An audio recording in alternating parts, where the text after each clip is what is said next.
What up, everybody? This is Pac-Man 1987, and I am back again tonight. More Kerbal Space Program. Decided to take a break from my Apollo recreation shenanigans. I'm just gonna do a little jam sesh tonight. Feel like just kind of playing around with some stuff, see what happens.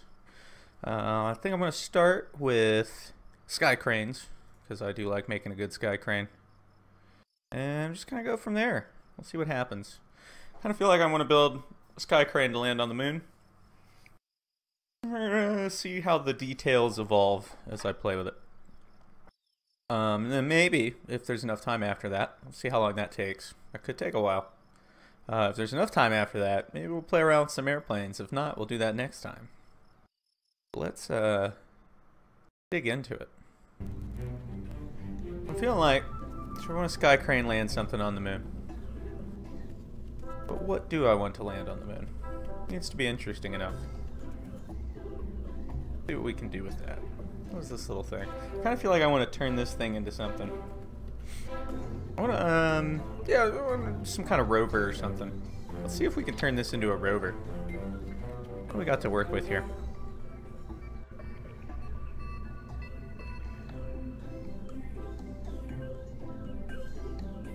Doesn't have any torque.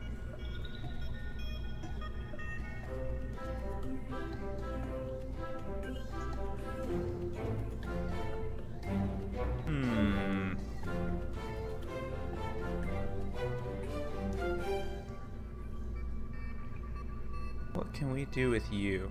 So the absolute basics of this vehicle are this.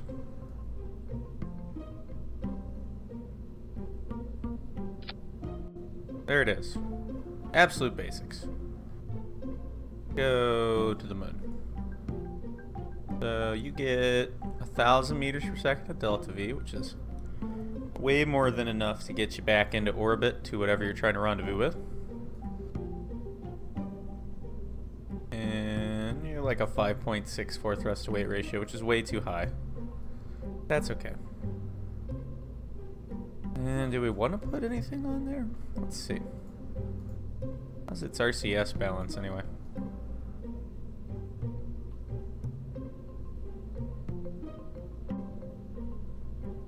Not particularly great.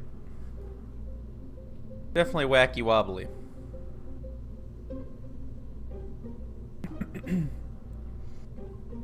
But it does have enough monoprop to get back into orbit and do a rendezvous maneuver and dock with something if you needed to. It's just a little wild the whole time.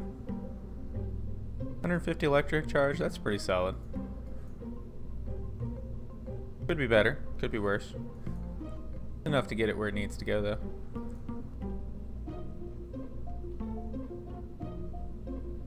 Let's see what we can do with that. How do we turn this into a rover?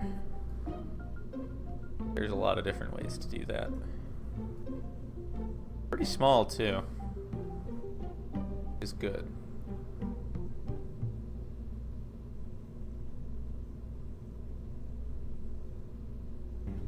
What we got here, coupling wise? Cybertron Jr., that's what fits it.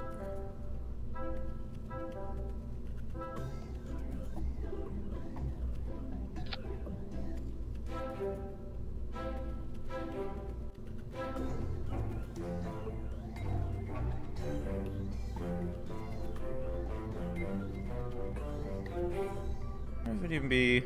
How much does that thing weigh? That thing is so... It's the same size, but it weighs so much less. That's kind of funny. It's probably because it doesn't have all of its fuel contained and everything.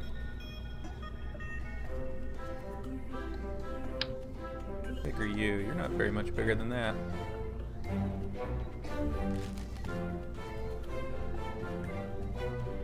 Does that have its own RCS? Does not.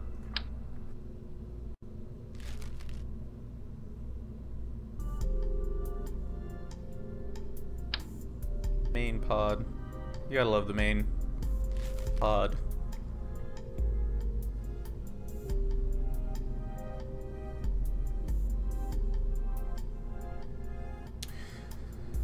That's about 1,000 meters per second. Can we stick...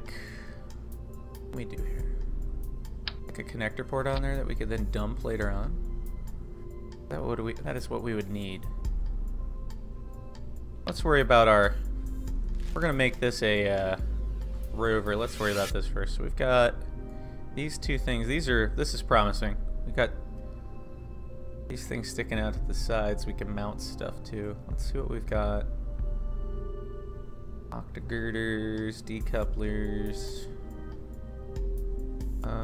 Where'd it go? There should be another. Ooh, there we go.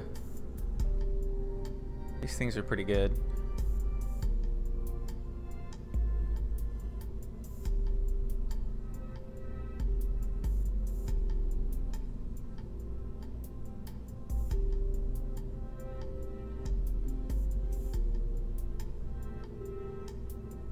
I think these stay attached, unfortunately.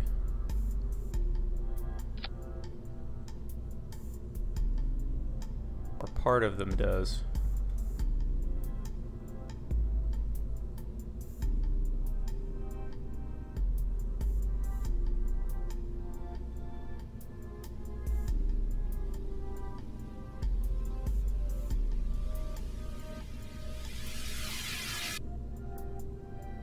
That looks kind of cool. What do we got structure-wise? Modular girder sections. Got I-beams. I-beams for days.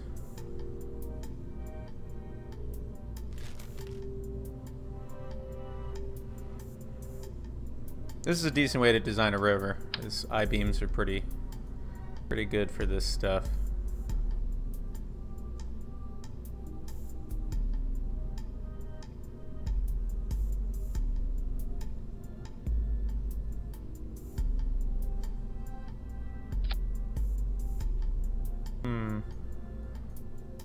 We may want to switch design buildings.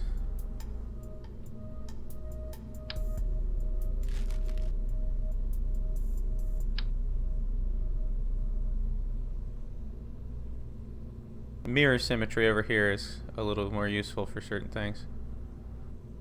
Not all things.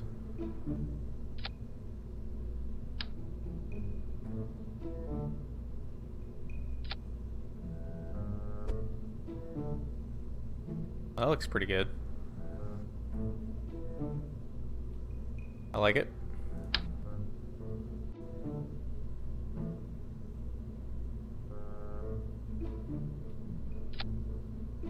Kinda cool.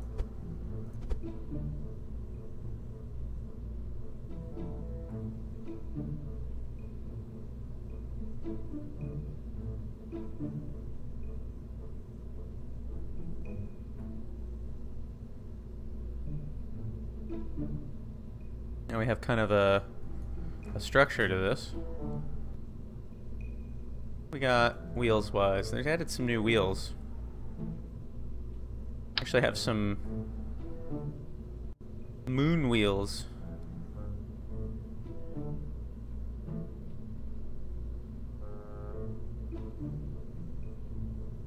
Oh, those look really cool.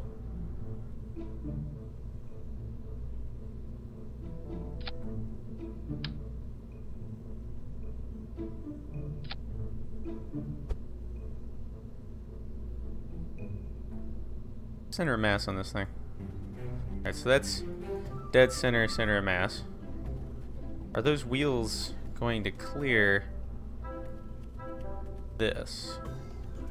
There is the question.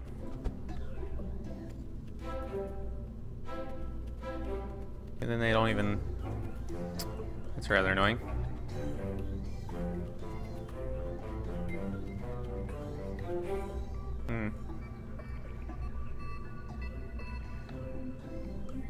I mean, this is definitely a vehicle. The problem here is, this isn't really going to work the way I've designed it here. While this looks great, we have this sweet stretched wheelbase, it's definitely a car.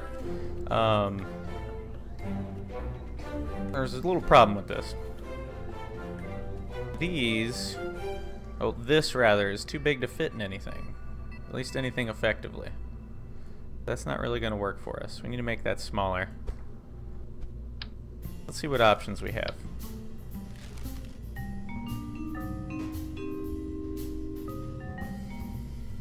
It's kind of a tricky balancing act with rovers. You want them to have as long of a wheelbase as possible for stability purposes while you're driving on the moon, especially.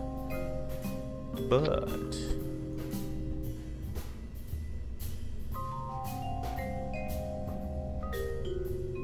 that makes it harder to fit things anywhere.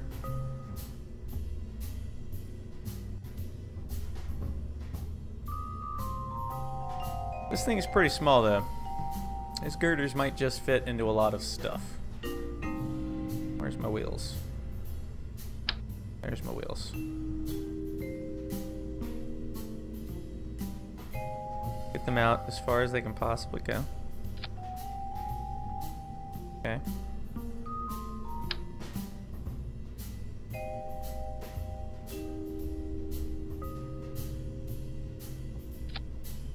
That's kind of cool. I don't know how well balanced that's going to be. I feel like it's going to want to flip over to the front, but that's what ground testing's for.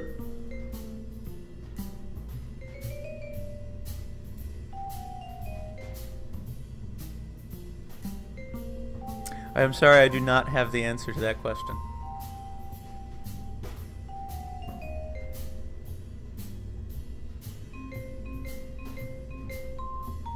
What do we need? We need electrical. We need a battery. A battery. We need a bunch of batteries. Because 150 electrical power a rover does not make. What do we got? 1,000. How big are these bad boys on here? It's pretty large, aren't they?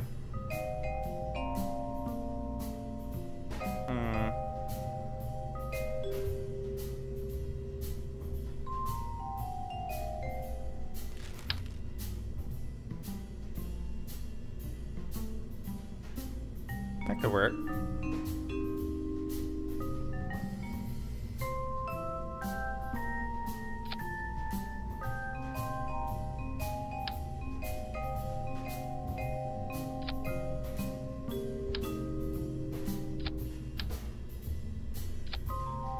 How many is there for that? 100? So that'd be 600 battery? That's not so bad.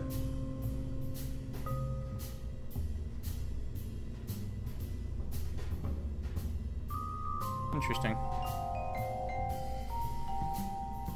Call it untitled and take it out for a spin.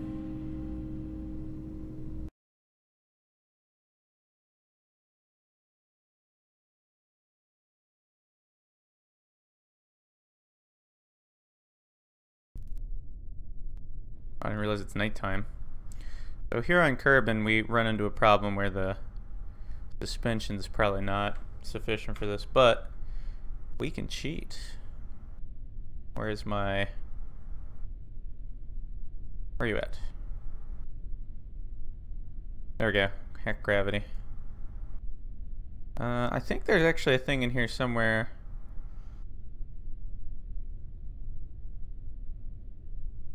Could be wrong. Hey now, stop moving. I could have sworn there was a way to set the gravity to a specific planet, but I think I'm wrong. Arrow, drag, object, or oh god.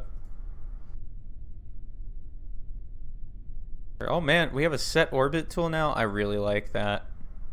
That's a useful thing for testing stuff.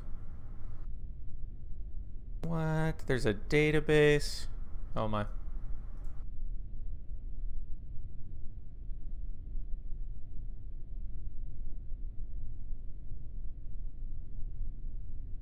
That's cool.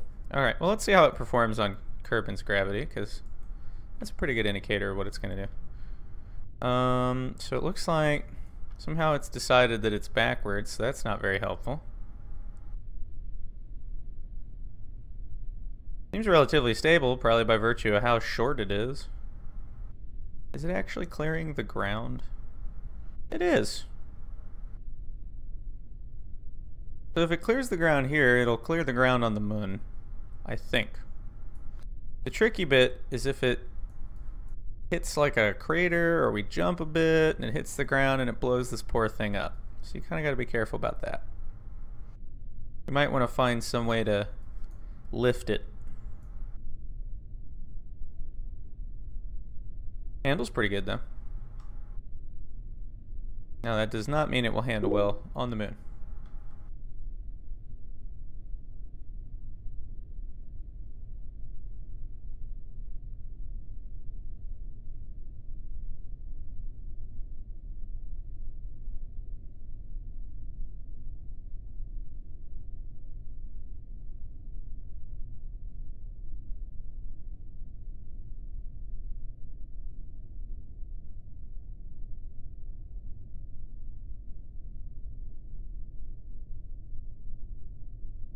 It's moving at a pretty good pace. Oop! Something blew up. What did we blow up? Okay, we blew up a battery. That's not so bad. That means that we were going too fast and it dipped when we turned. And that blew up the battery.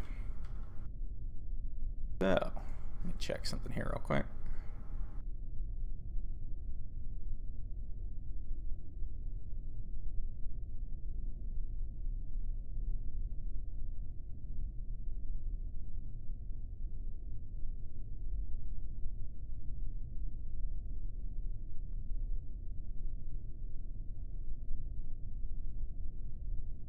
Okay.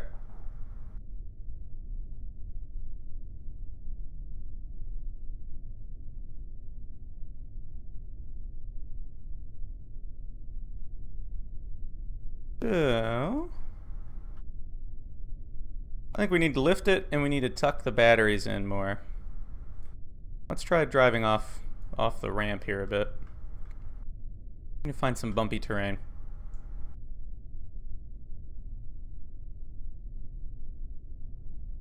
Thing's very stable though.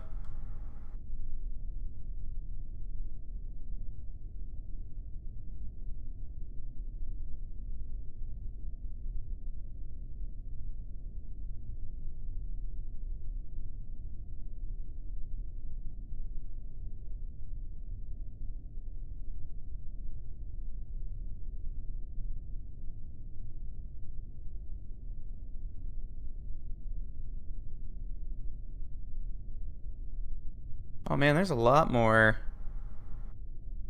controls now. That's cool.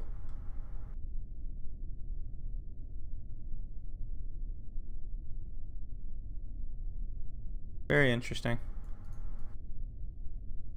Oh, we also need some like headlights. What's the view?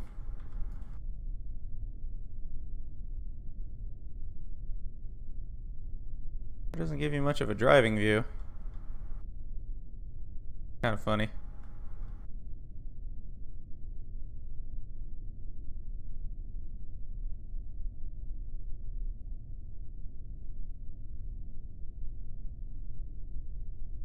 Let's see what we can do with it.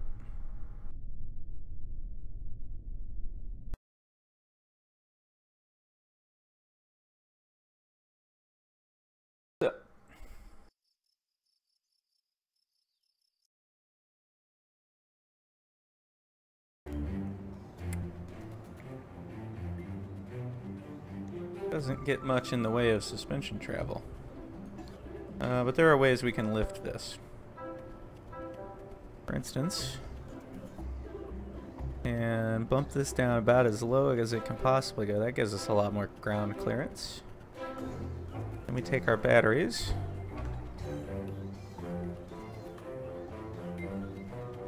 We clip them into the I-beam.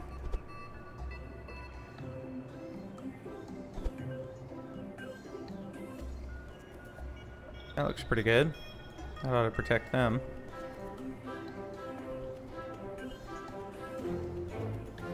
Might even be worth it to bump them up higher.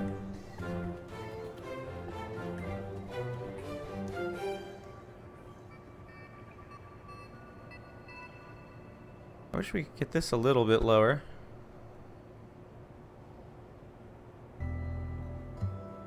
Hard to do that and keep them balanced, though. There we go. That looks pretty good.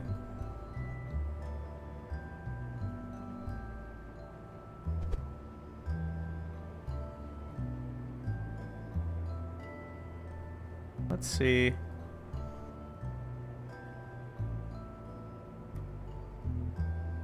That looks good.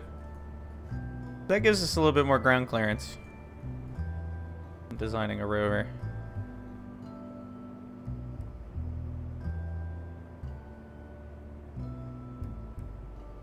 We have a staging event, and then we have that.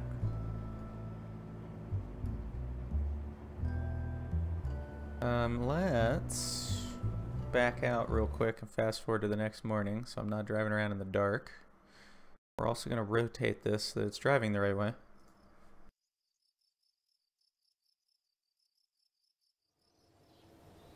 There we go.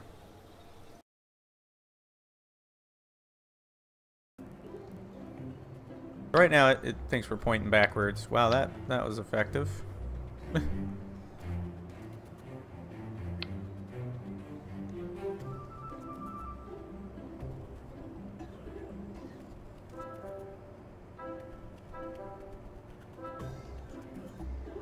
That looks good. Let's do some driving testing with it like this.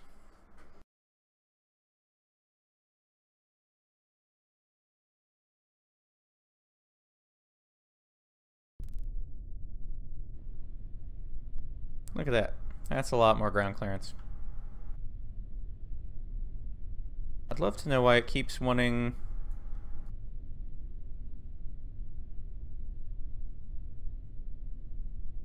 There we go.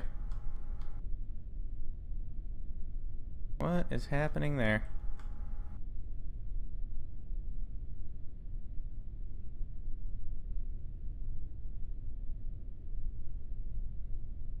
There we go. That's better.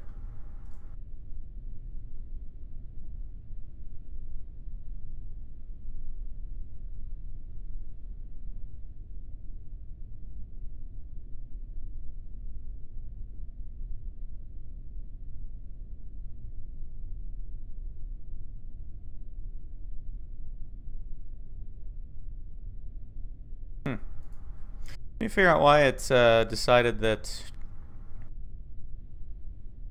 I must have the wheels backwards. Something. I have to work on that. Oh, cool. Oh, that's... Oh, I didn't even know you could do that. That's neat. You can retract the wheels. I like it.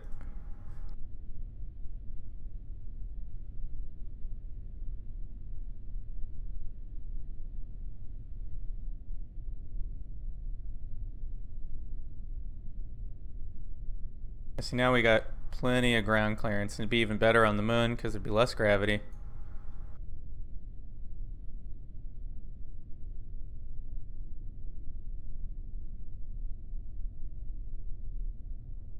Yep.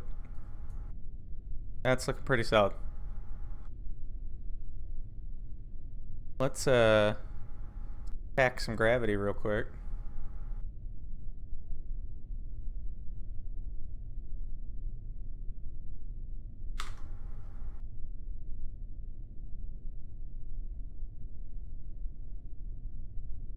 Maybe like half. That's pretty good. Let's test the staging.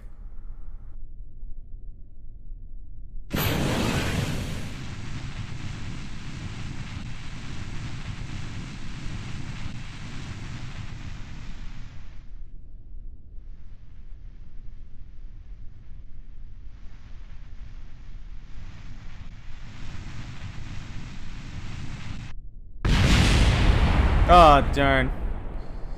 Why? They never stood a chance. If reversion crashes my game, sometimes it does that. Nope, we're fine. It's all fine. We're fine here.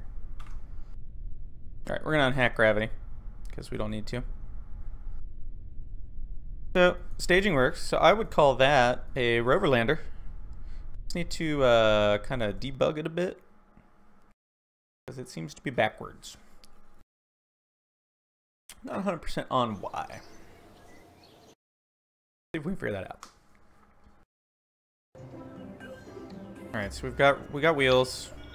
Let's take the wheels off. I'm gonna fix this. We got batteries. We got wheels. Let's see what we can find out.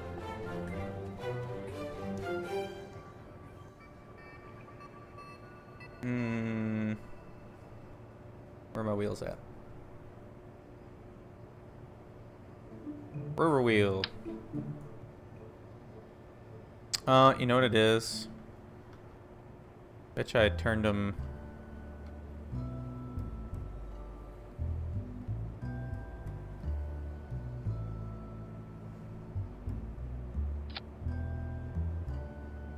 Let's see.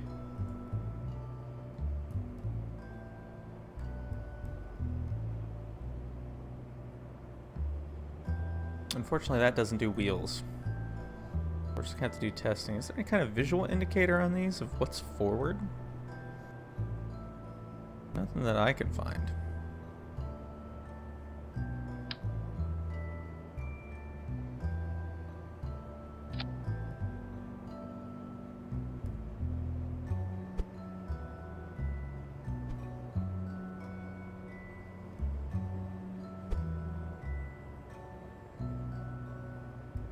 Them as far back as we can, put them as far down as we can.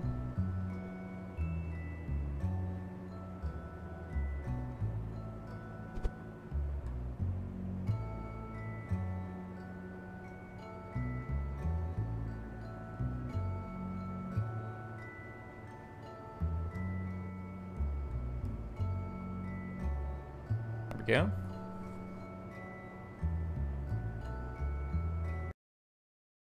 See if it's driving the right way now.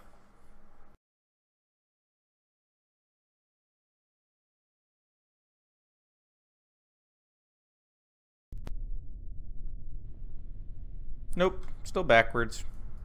It's kind of funny. Oh well. It's not that hard to drive.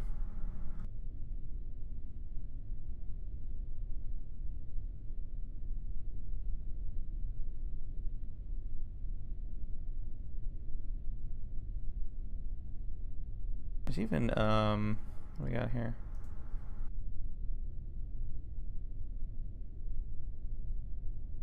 Does that do anything? No.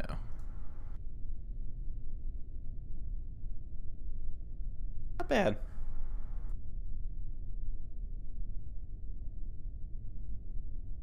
Alright, let's recover that. So,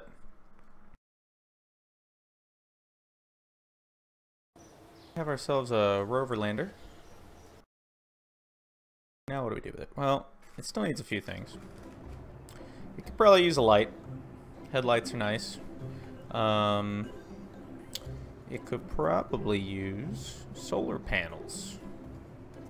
Let's try that. Go with solar panels. What do we got in the way of solar panels to work with this?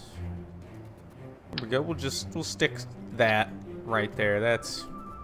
That's maybe just barely sufficient enough, right? No, we're not gonna do that. How does that generate? That one's pretty good. How big is that?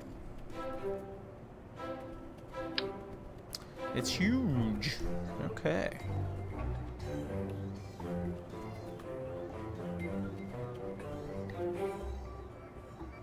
That's an interesting thing. I mean, that's definitely a...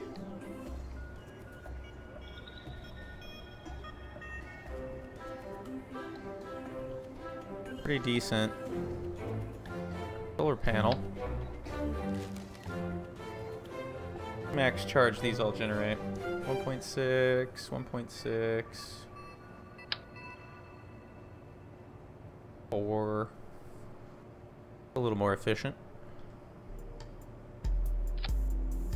Not quite as nice looking though.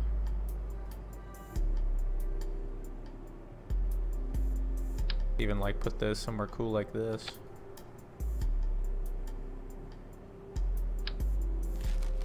I was kind of digging that first one though. Where'd that go?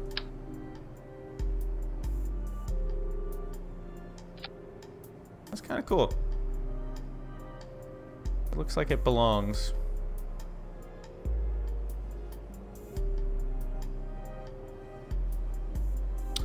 Might block RCS, which is a slight issue.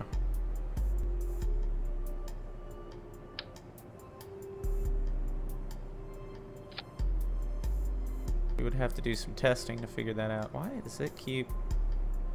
That's weird. Oh, you gotta do the orange. That's kind of cool.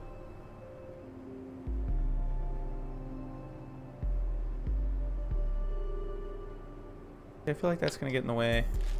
What else do we got? 0.3.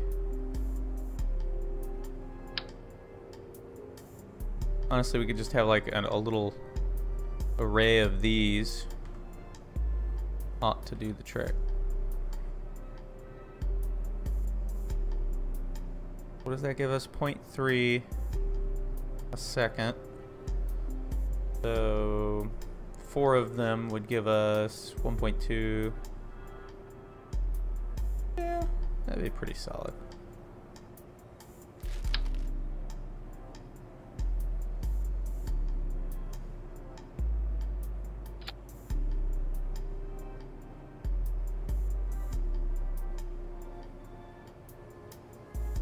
Not digging that.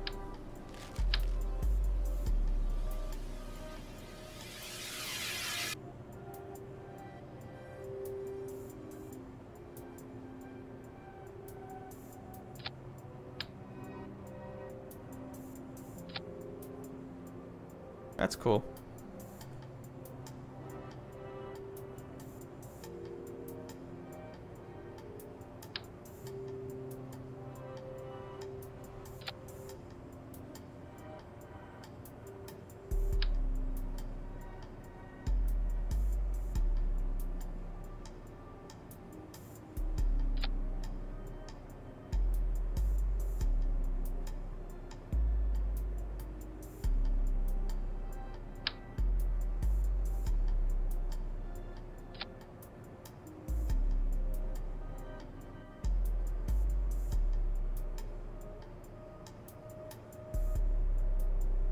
Looks like it belongs. Maybe one back here too.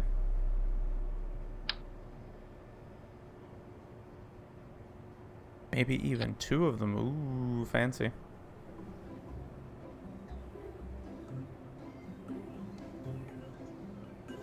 A reasonable little solar array.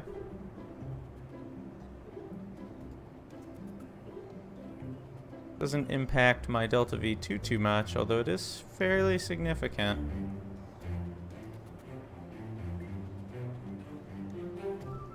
Could still be enough to get where I need to go.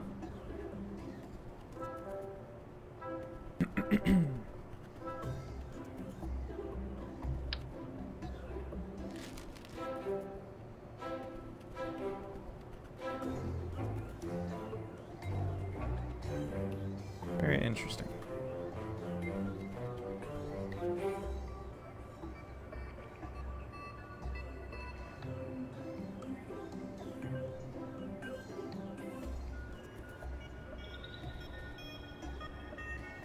How much monopropellant?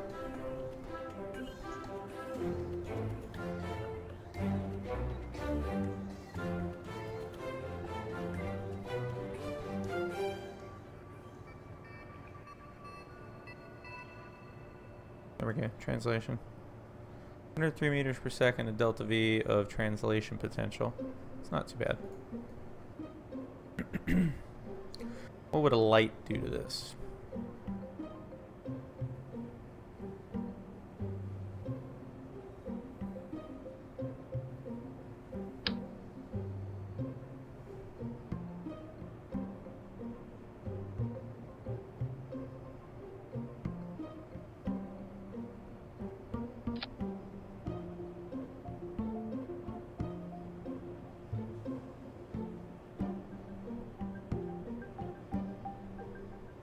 Kinda cool.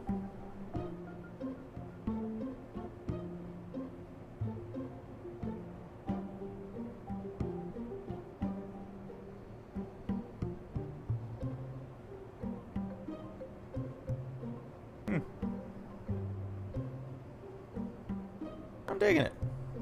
Probably doesn't need anywhere near that much power, but we can kind of figure that out for ourselves by taking this to the floor, kind of roughly setting it where it's going to go. Wishing that the camera would stop being dumb. There we go.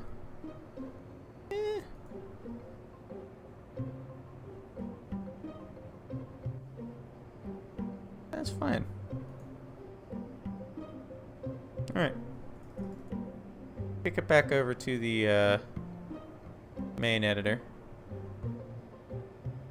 73.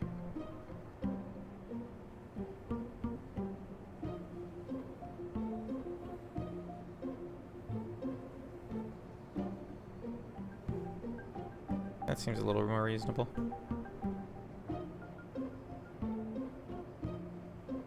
Okay. Oh my gosh. There we go.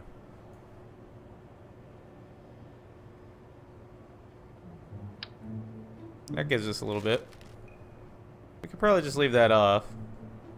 Well, no, let's leave it there. It's easier to dock with it than it is to do anything else. Okay.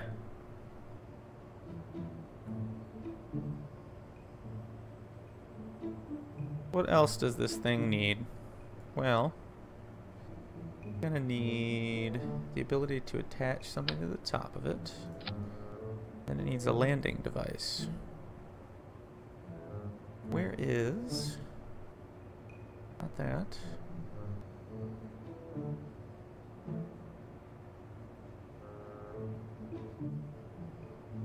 There it is.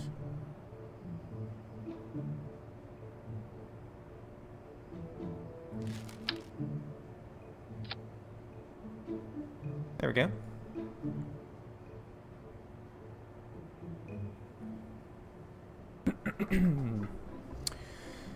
So, I usually like to give my landers for the moon...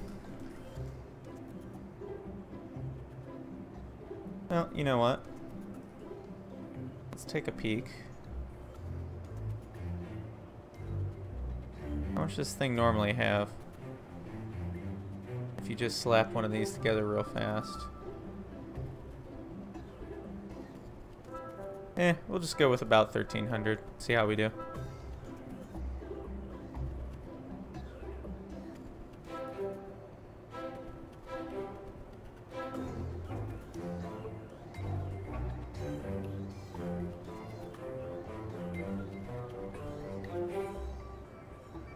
So we need some kind of structure that can bring it to the surface with some kind of landing engines and enough fuel to land it. So what do we got options wise? Well, there's a tank. Kind of the easy way and the hard way to do this. It's kind of a question of how cool do we want it to look.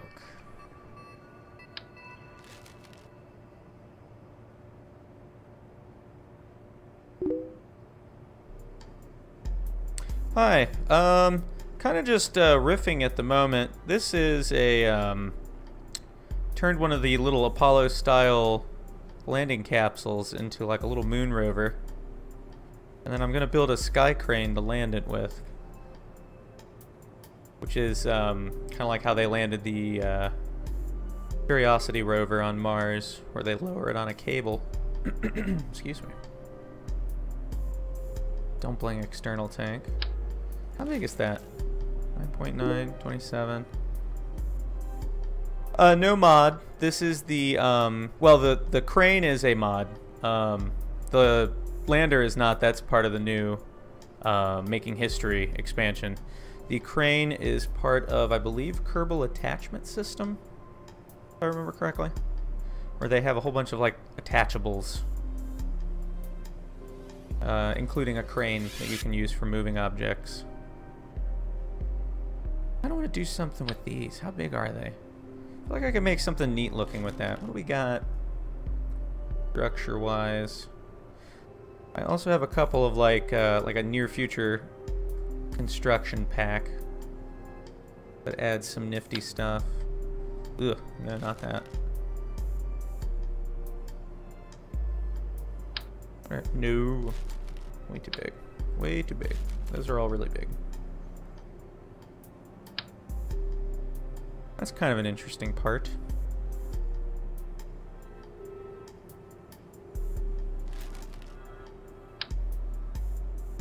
That do. Oh, okay, I see how that works. I don't like that one. What are you? Eh? Hexagirder. Ooh, I kind of digging that. But a tri-engine system is not a very efficient way to do this.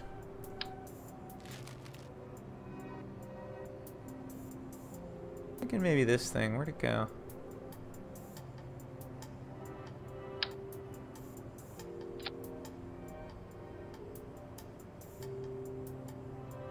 Looks kind of cool. What can we do with that? Let's see. Hub vernier engine.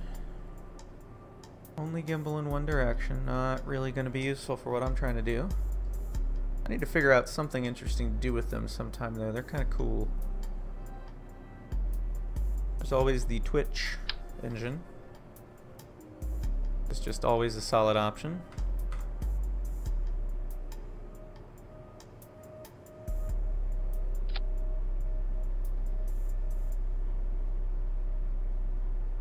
That should...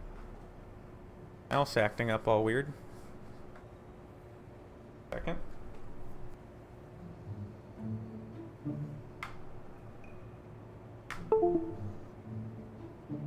There we go. Okay. So what do we got? Throw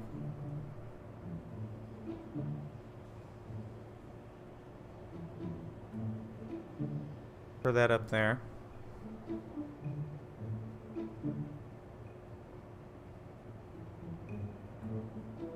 How much fuel do those actually hold? I'm just very interested in these and what we can do with them visually.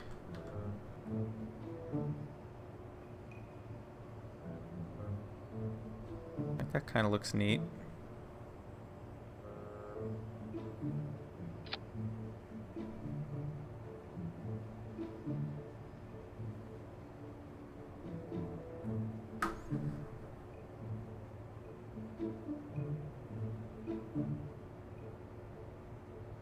Why do we seem to be having... Oh, I know why. Because that's not a real fuel tank. You can't route fuel to those with these. That's kind of annoying.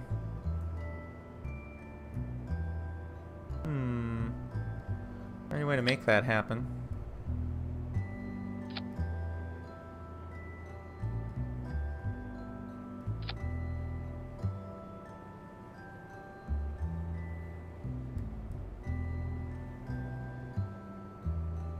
No, that shows fuel delivery.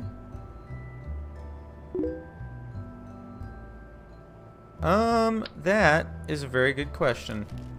I'm not sure yet. Could take an hour or so to design something like this.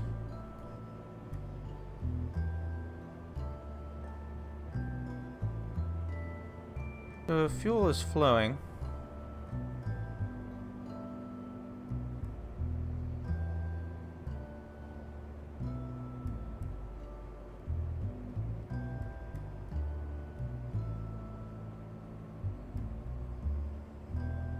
Shouldn't be flowing through that.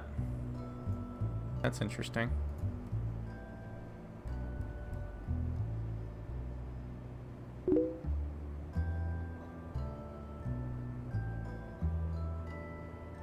Are you not hearing me currently?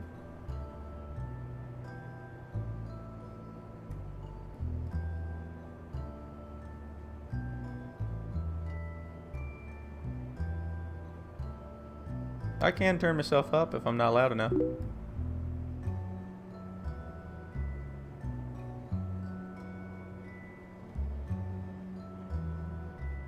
Okay. What is this crazy contraption doing?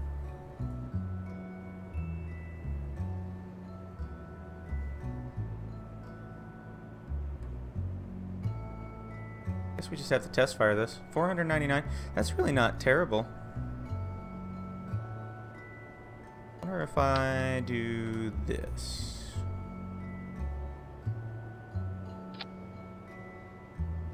That looks kind of neat.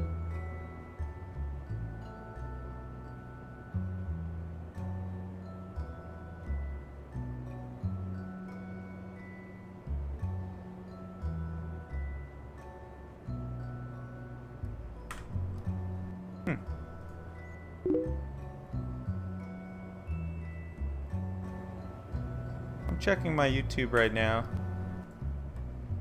Definitely making noise.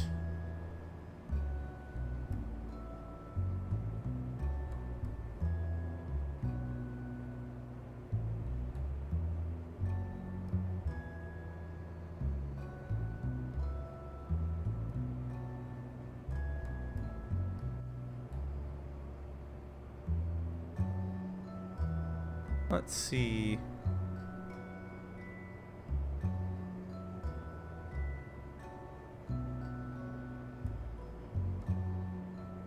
That looks pretty cool, actually. 907, though, that's not going to get me to the moon. We might have to go for functionality over awesomeness. Unfortunately. Unless we just stuff more fuel tanks in here. That could be fun, too. Not a lot in those. I like some donuts. Maybe not that. That's the plan. My intent is to send it to the moon. I've got an idea. Take that off.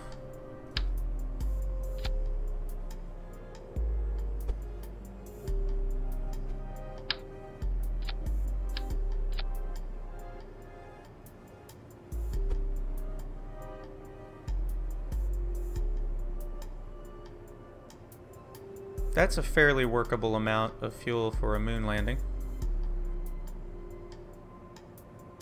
We could even get more creative with that.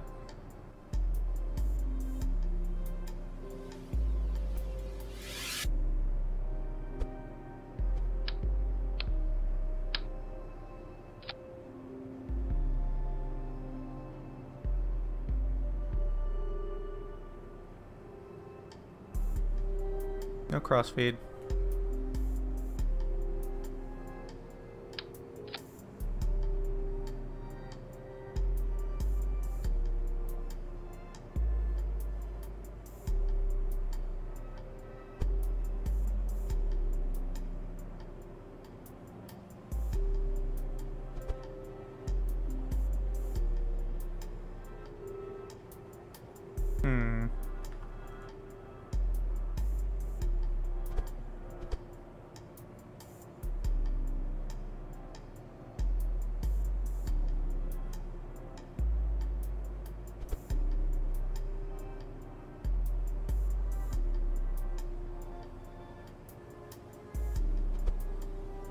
There we go.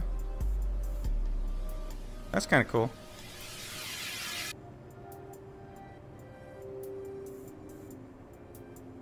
Give it a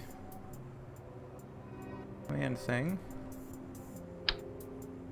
Not that one. That one.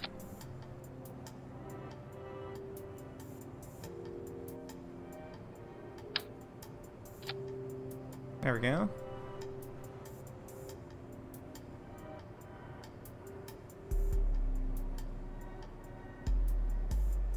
How much battery does that have? 15 is not much.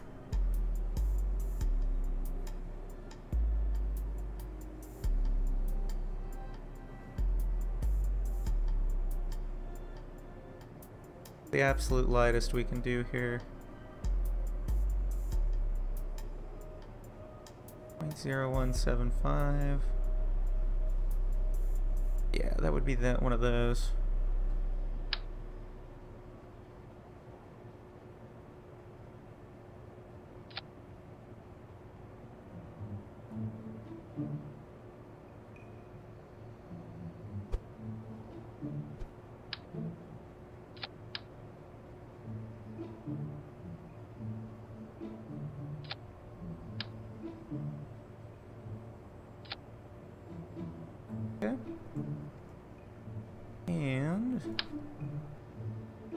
bad boys.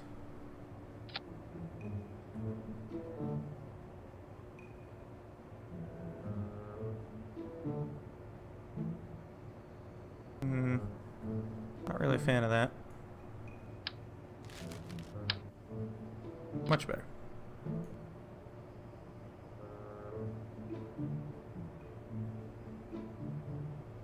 I have no way of knowing this is actually going to work until I just slap it on something and test it, so let's do just that.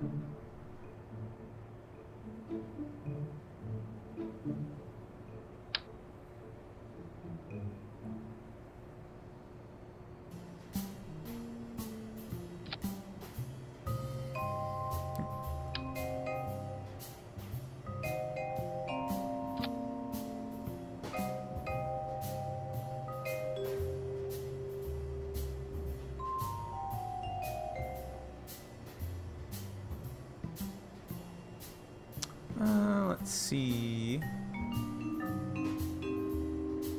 End cable. And number 2 would be release cable.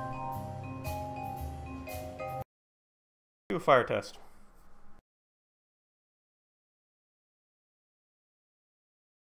I'm not even sure this thing's getting fuel.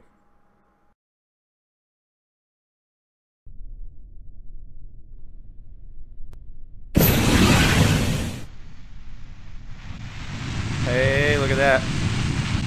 Sure is.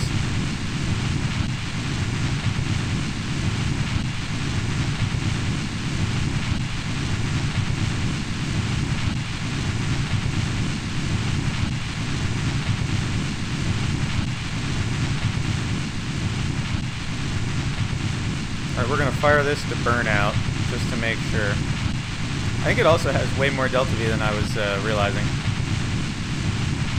What did that start with? We'll double check that. We could probably lose some of that extra fuel mass, which is good.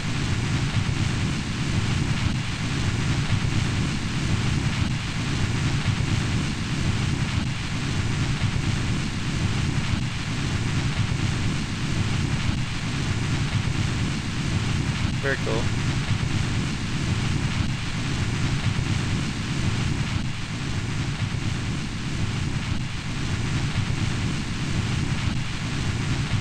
What I want to make sure is that it doesn't dip into the fuel down here. It shouldn't. It's worth checking.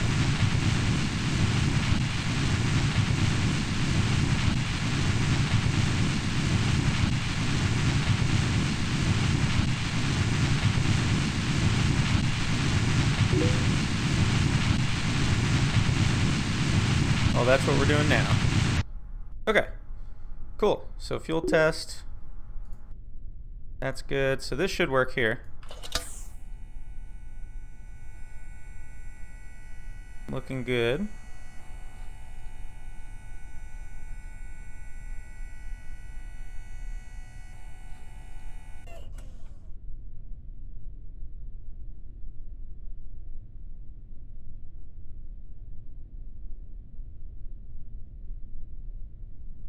It did not release the cable though. We drove off. That's okay though. We'll need to double check that.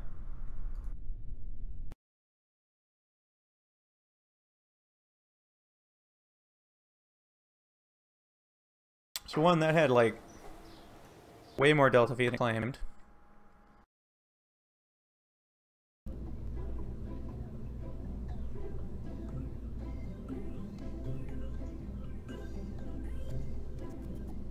Page 1.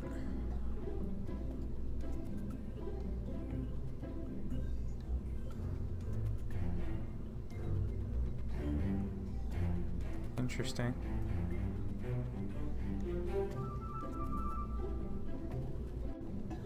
No, no, no, no, no, no.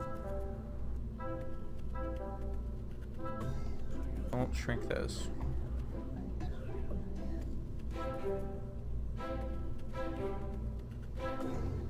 I usually shoot for around a 3-to-1 thrust to weight ratio. Hello! I don't know which one of these thrust to weight ratios is my actual thrust to weight ratio. I'm gonna go with that one. The reason I shoot for a 3-to-1 is when you're coming into land. Ah, you're right. Decoupling the Ned. That'd be the easiest way to do it. In fact, let me Alright, well thank you for watching. I hope you've been enjoying it.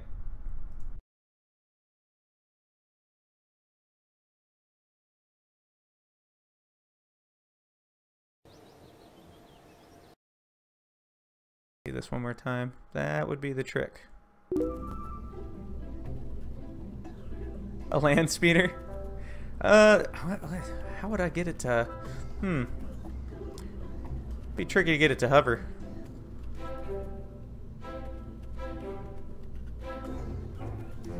Probably a decent way to do that.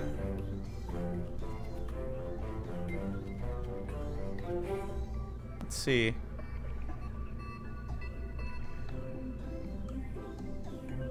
Ah, here we go. We want to change that to decouple that node. Hey, thanks, man. I appreciate it. I'm glad you were enjoying it. That looks good. I also think... That's true. You could hide small wheels. Would be more fun to get it to fly, though. Let's, because engineer is just not... It is lying to me lately. Take that off. Let's ditch one of these fuel tanks. I don't think I need it.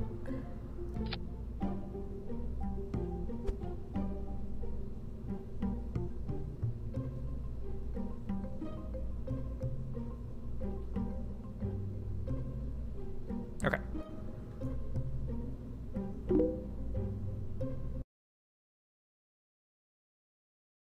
Play around with hovering vehicles later. That could be fun.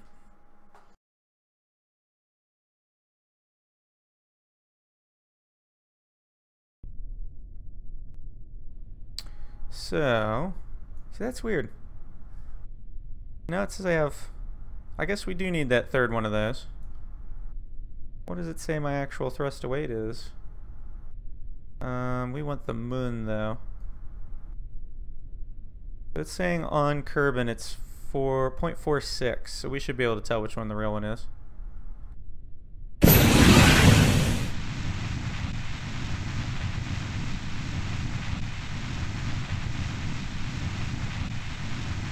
But we will need that third tank.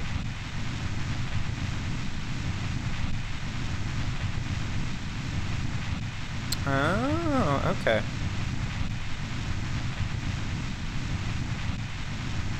Alright, so that's an engine test. They're working. Let's do a lower.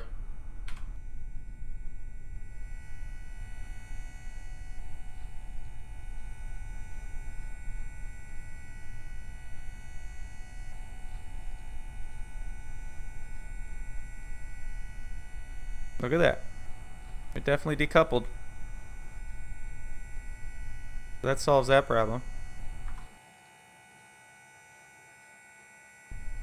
Alright, so let's recover the vessel.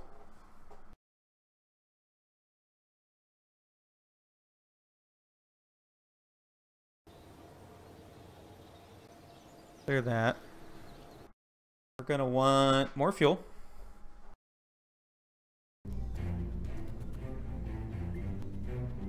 And if we look at Kerbal, we should be able to tell. See, that wasn't even correct. That's really interesting. It's claiming like a 0.54. That's the max. Okay, so this one is the right thrust to weight ratio. It's just not telling us delta V for whatever reason. But that's fine. We can work with that.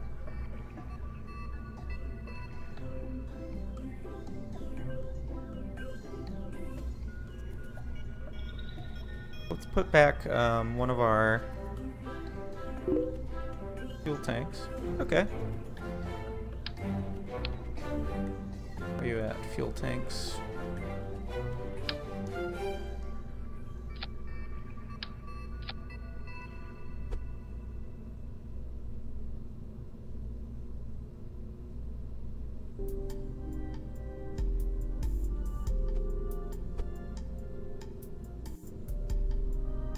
There we go.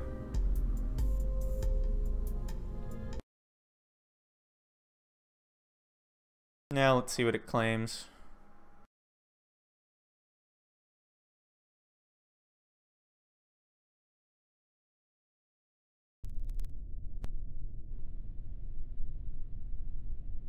It's claiming 1100 meters per second at delta V. It's actually not enough. At least, well, should be enough. I'd rather have more of a cushion. See what we can do about that.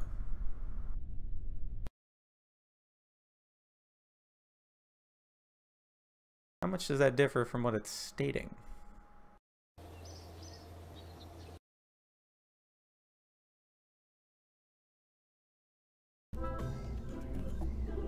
Okay, so it looks like this number is giving me the right value. At least for now.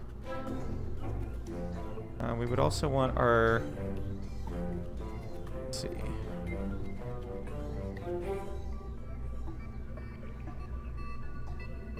We need to make sure that the brakes are on.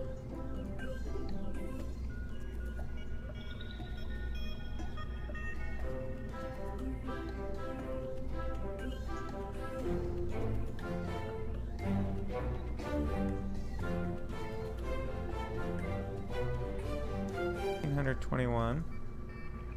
Well, that doesn't help the moon anything.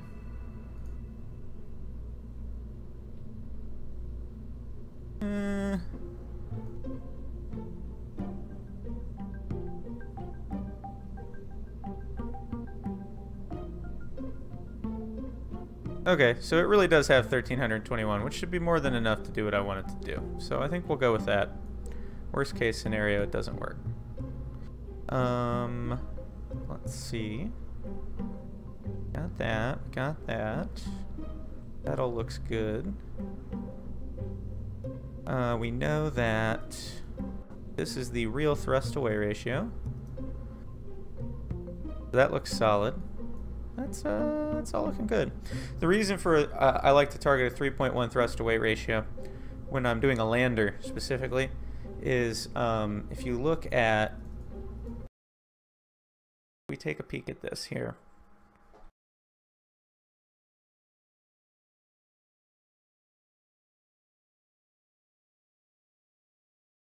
Once it loads. Welcome back. Okay, so here's a good way to illustrate why I like to shoot for a 3-to-1 thrust to weight ratio on landers. You go higher, makes your suicide burns more efficient, obviously. But if you want to do something where you're kind of hovering to a nice gentle landing in a controlled fashion, with a 3-to-1 thrust to weight ratio, you see over here on your throttle you have marks, so that's 1, 2, full.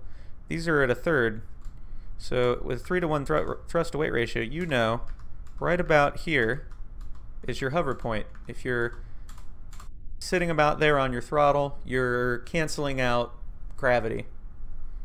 So it gives you a really nice marker for where you need to be to hover. We're going to design it.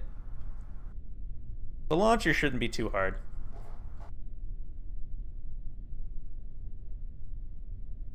Let's pull this back in. This part is at least ready.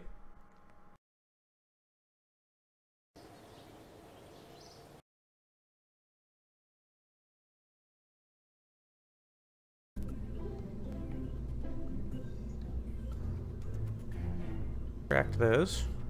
That looks good.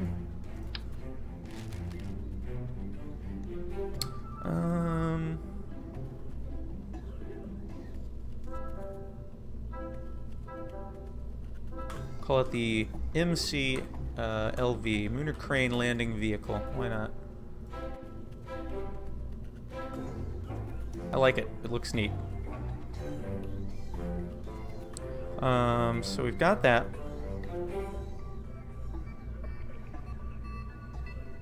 Now what we need to do is design our transfer vehicle to go with it, which is pretty easy. We'll just do a standard of an Apollo style thing. Excuse me. Let's switch over to that real quick. And we got our lander pod.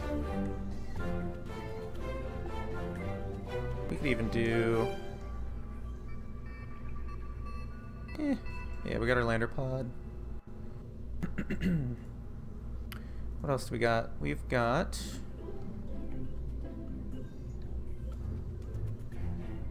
I need a docking port.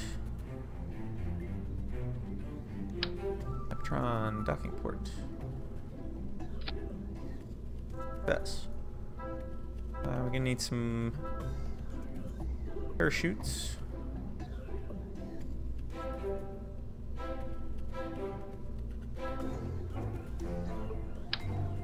Radial mounts will do.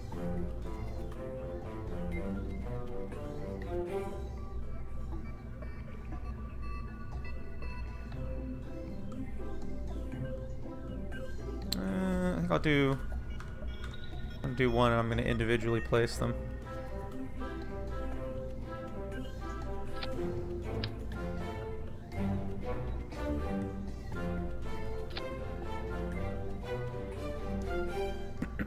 Okay. And we'll throw a drogue on there for good measure. Looks good.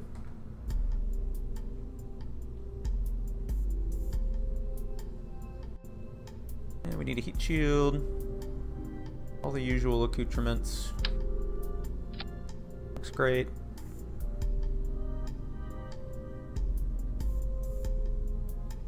Looks good.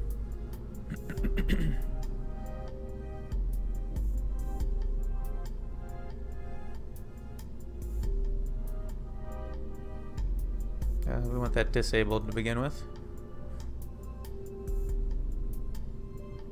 Let's give it a separator and we'll build a service module real quick. All standard stuff. One is the right, not that one. Not that one. There we go. That's the right one. I think. Isn't it?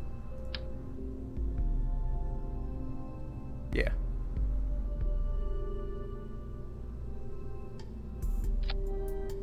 Alright. Got that. Let's see.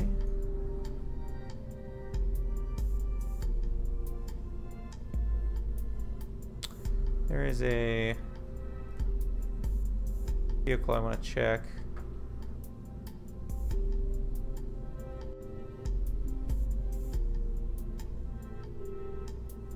Because I have a nice... Where are you at? There you are.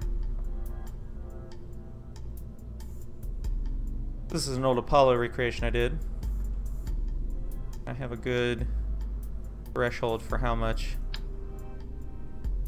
Delta V this particular craft needs.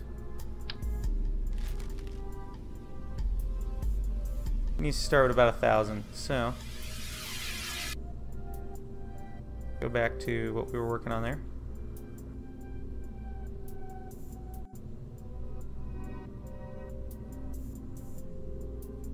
Give it some fuel. What do we got? New. I do not know where anything is located anymore because they moved it all around and made it very confusing. There we go. I don't feel like that's going to give me anywhere. I don't feel like that's going to give me anywhere near what I need. That might. Not you. Where's that? There it is. Okay, that gave me way more than I need. Do not need that much, even the slightest bit. So we got, what else do we got to work with? Give it one of these. Maybe one of the short ones. That's pretty solid. That actually looks really nice too.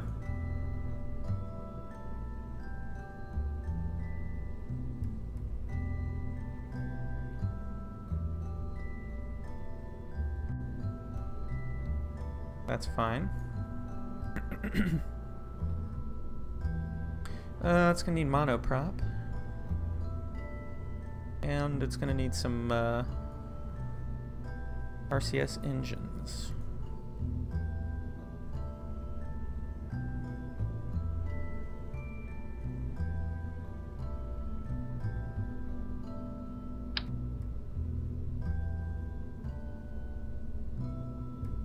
We might overfuel this.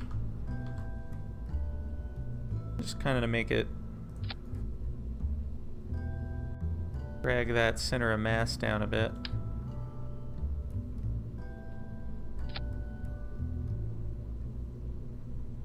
Okay.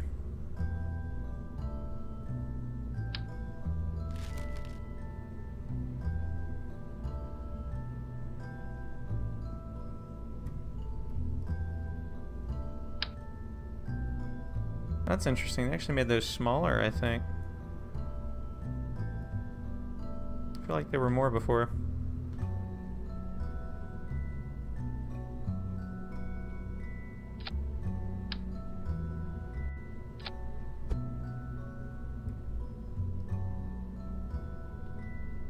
Add those inside.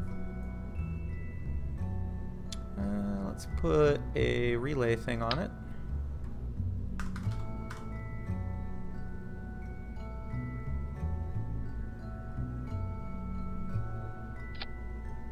That'll be cool.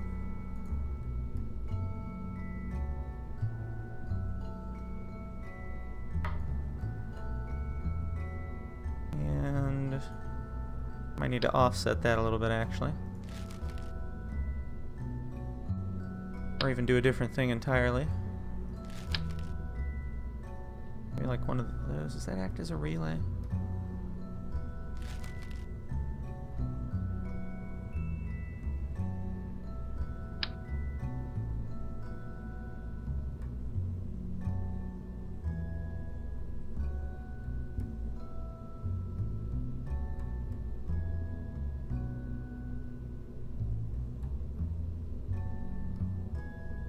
That should work.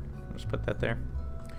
Let's get an RCS block on here. So we want that kind of like that. Gonna need probably some solar panels.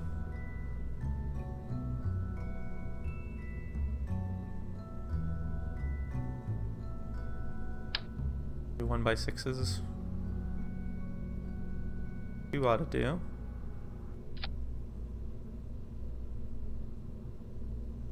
That looks pretty good.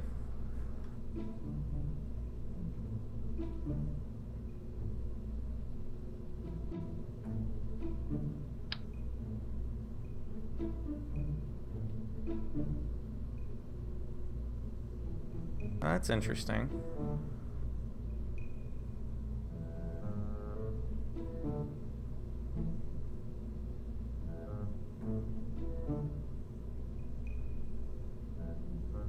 Oh, it would probably help if I had 4 of them on there.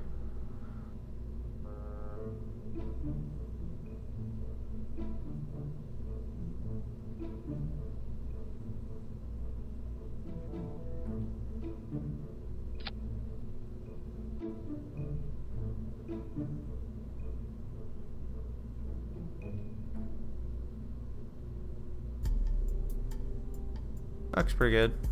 That should be more or less balanced. There's a little trick here when we're doing RCS blocks too. We show the actuation toggles and we set them to not control yaw, pitch, or roll. We just want them to control translation.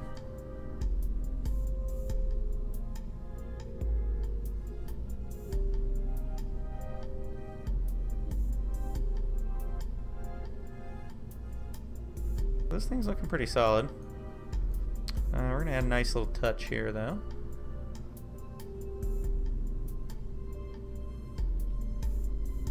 Where are my fairings? There we go.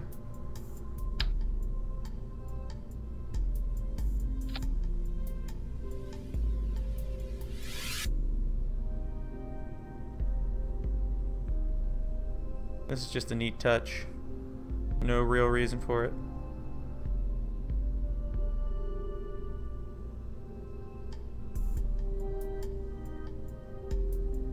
But you'll see what I'm doing.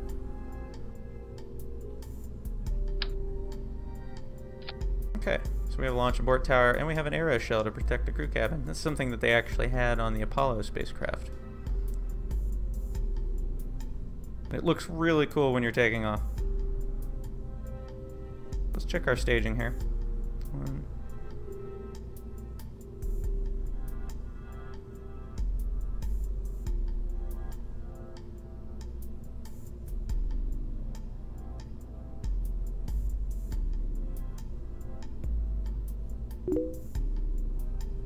Welcome back. Put that up there. That looks pretty good.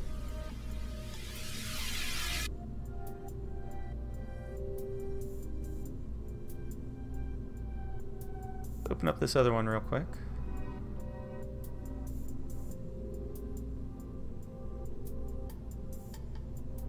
We're going to turn this, not that, we're going to turn this into a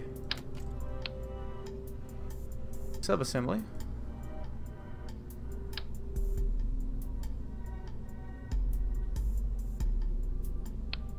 Oh.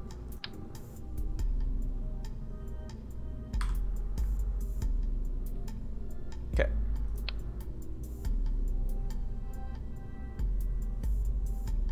Go back to our command and service stage. Start doing some stack work.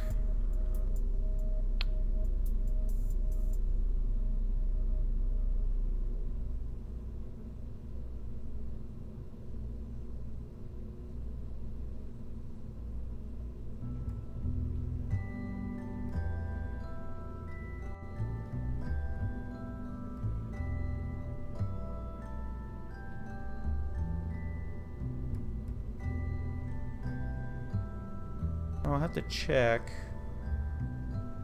Let me see something real quick.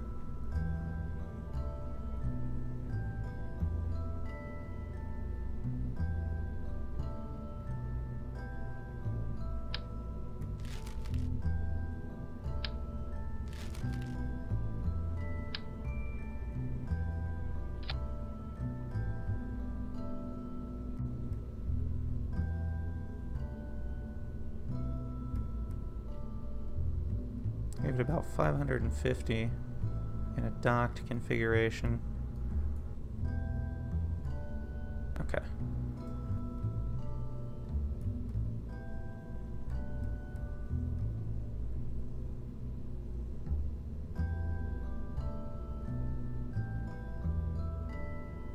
Alright, so we have a subassembly. We need to test that subassembly. Let's take this off real quick.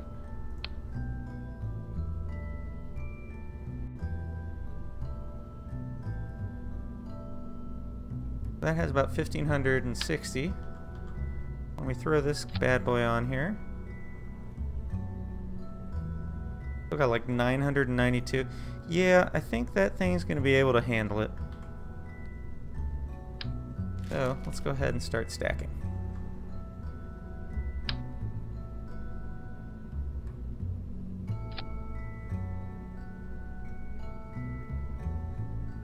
Don't want a shroud.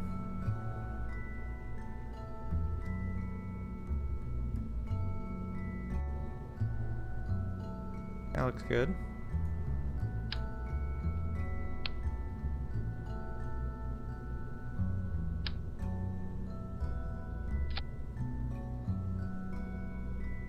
Okay.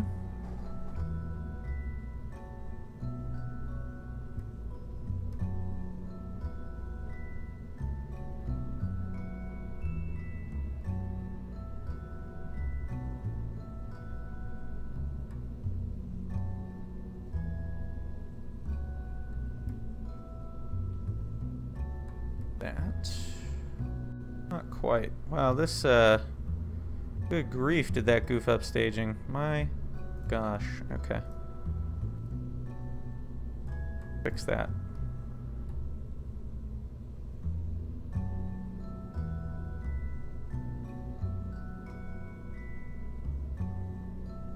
Okay.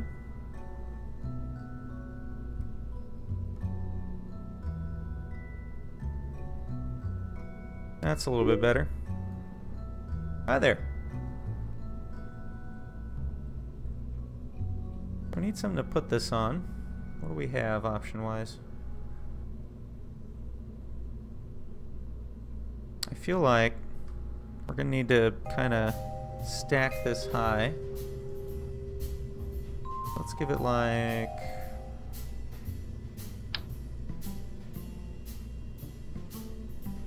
Need a decoupler.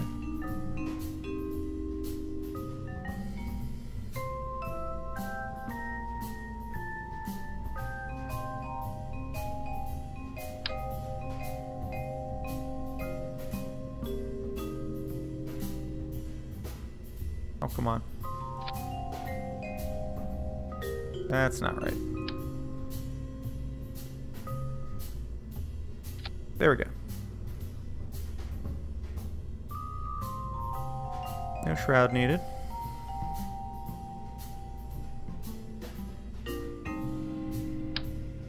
We'll need something to kind of boost this higher up.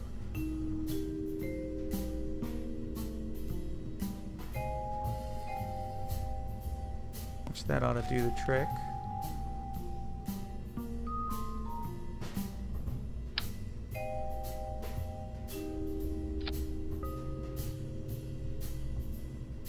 Yeah, there we go. Okay. I'd Kerbal engineer for the moment.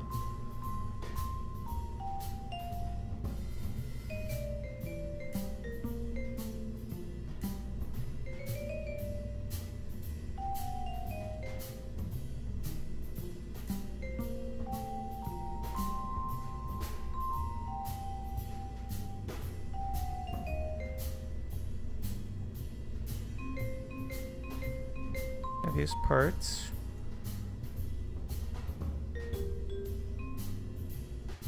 Heaviest parts, okay.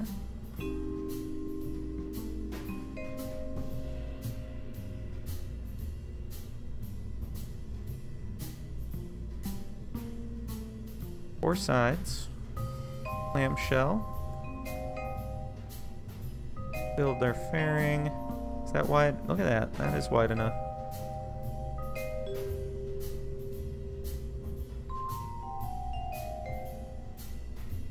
There we go. That's pretty cool.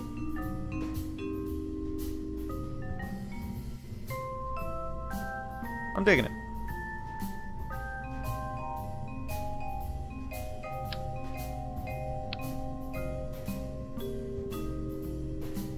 So that's a 3.75 meter, so we need, like, it's basically an orange tank. Where's the orange tanks at now? Nope. Not quite. That. Okay. And then we probably don't need that to be full scale. Let's see what we get out of something like this. What engine do we want to use? Skipper? No. Needs to be bigger. The Rhino's way too big. Rust and vacuum 2000. Eh?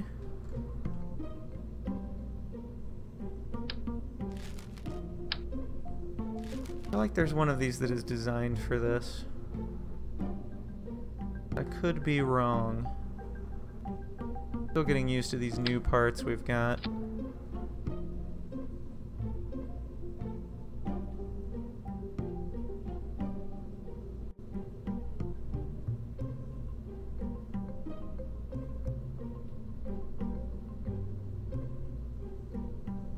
Yeah, I don't really feel like I even need that much.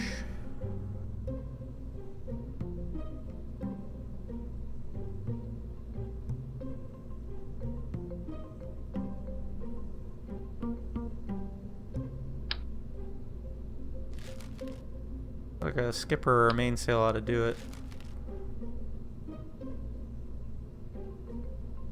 I actually want, let's see. Yeah, I want that.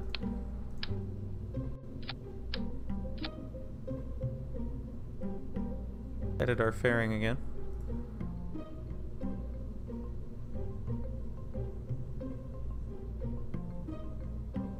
Okay.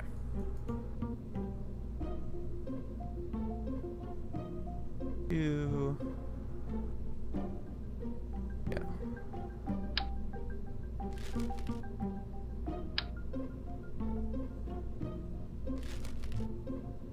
Actually, that's kind of interesting.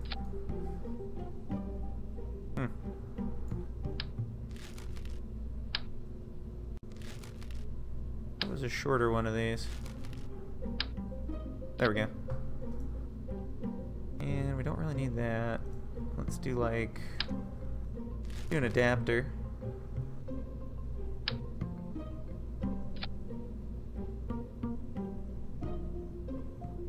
Like a skipper.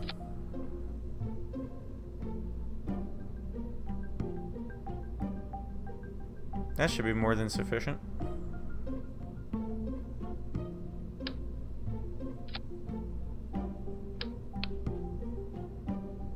Let's give it one of these too.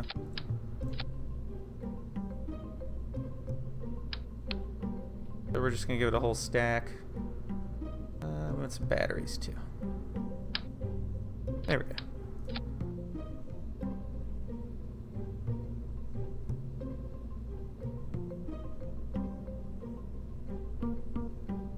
Okay, there we go. So this ought to be able to get to the moon.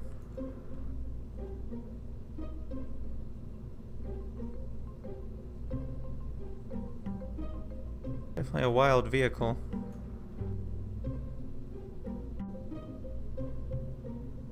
Let's build it something to get it into space.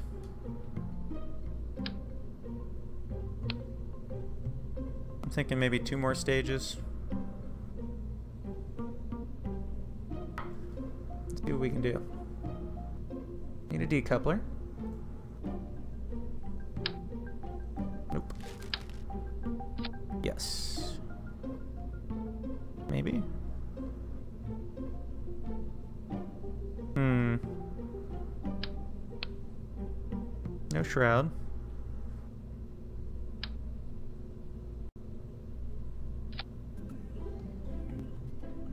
We're gonna need an aerodynamic thing there too, aren't we?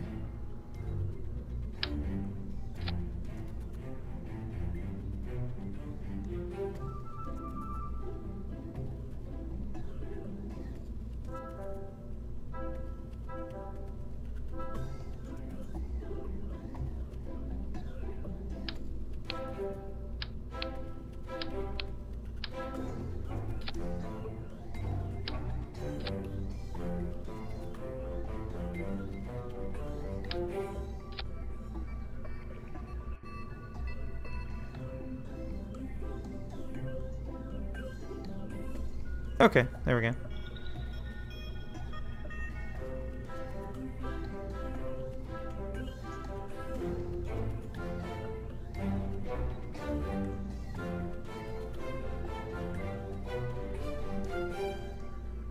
Looking good so far.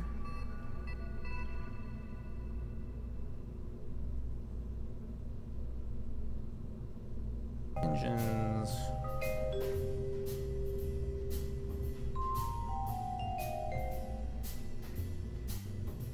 We have some solid options. I mean, this thing really is amazing.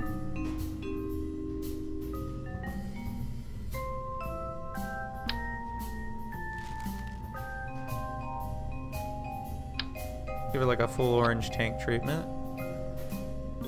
One of these. That's 2400 right there. I mean, that's pretty solid.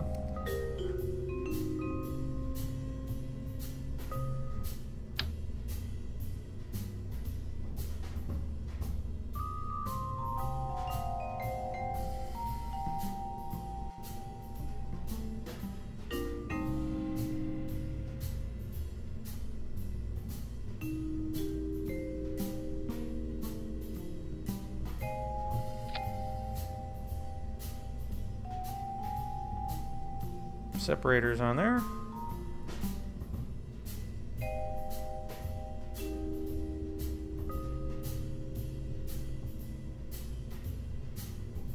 Go. So we just need like one more stage really to get it into space.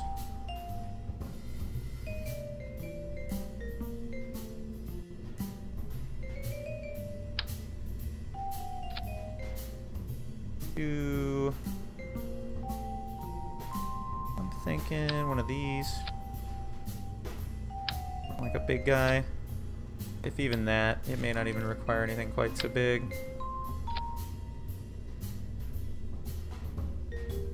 Probably a engine plate. Where are they at? dig it too.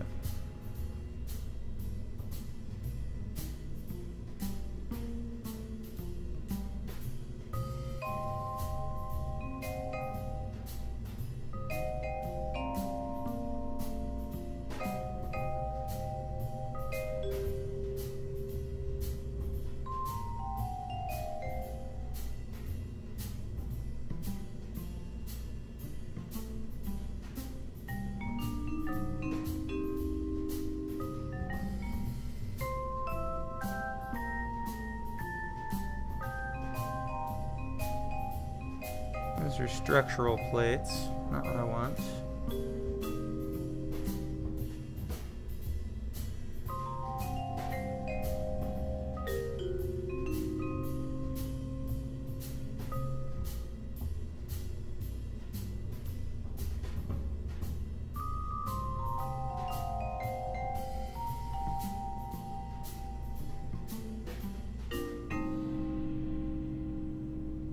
Well, that's odd.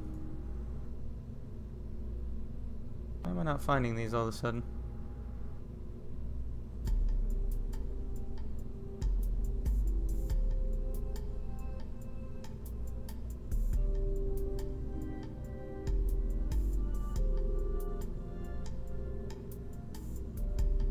Oh, there they are, the engine plates. They look weird.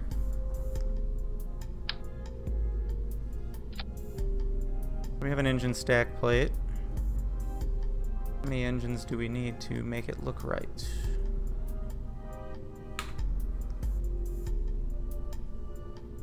If we do mastodons...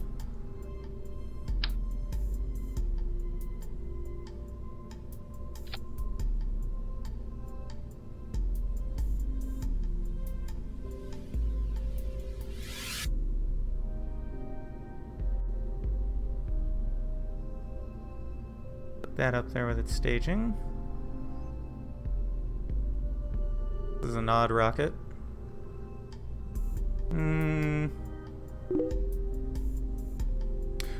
Just designing a launch vehicle for it at the moment.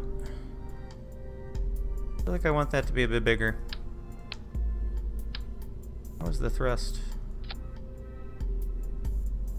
Not even remotely close enough, so we will need more than one rocket.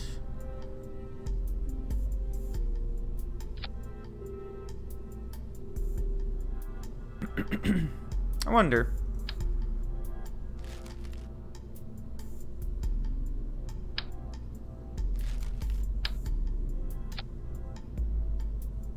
I just did this. How much thrust does it have?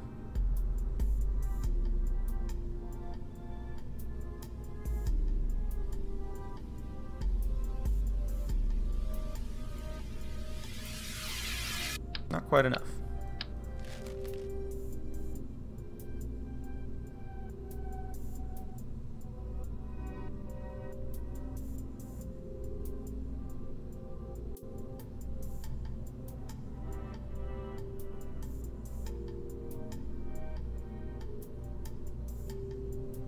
I wanted to have about maybe 4,800, something along those lines.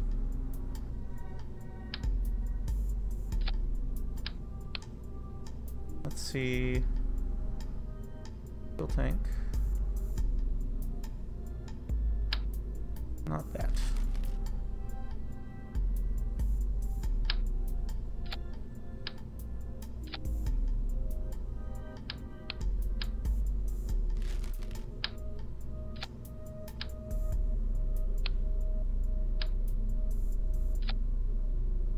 That ought to do.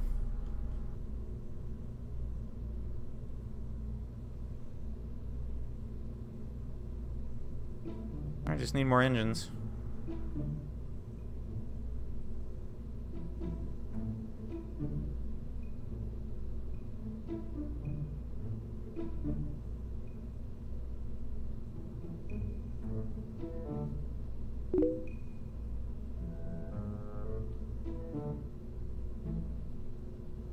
See what 3 of these get us.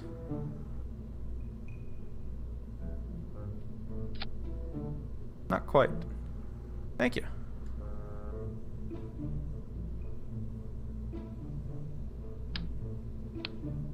do like a...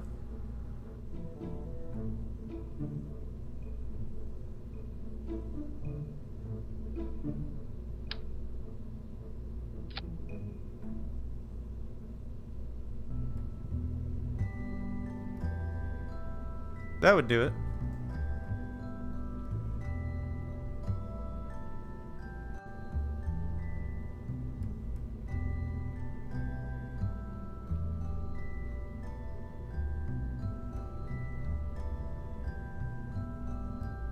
So far, so good. And let's just give it some aerodynamic control surfaces. Like 7, 8. That'd probably do. Always nice to have. Looking good. Alright. So if Engineer isn't lying to me, this should be able to launch this thing and get it to the moon. Now we need to check our staging. And do a couple other final prep things.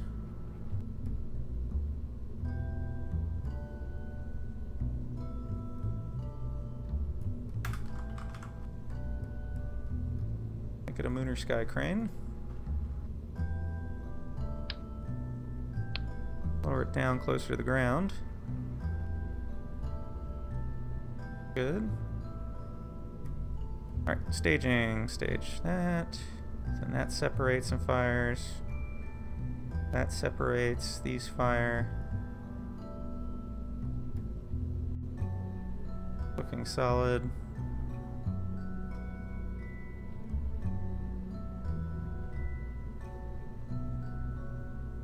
Main engine, landing engines, ascent engines,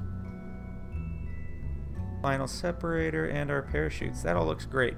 Alright, so we need to set up a few things, action group wise. We do an abort. We want to activate that engine, decouple that, and cut any engines that are currently firing.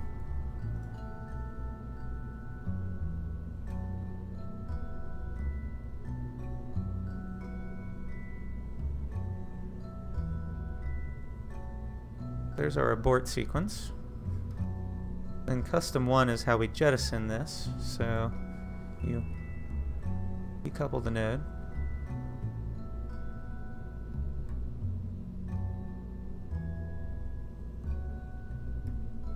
And you fire that.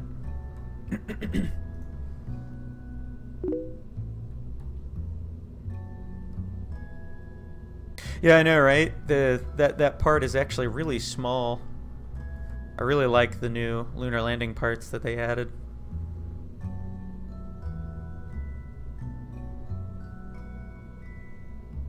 Alright, then action group 2 is going to be... Let's check this. Okay, good, that fuel is off. Wait a minute. Check a few things. That looks good.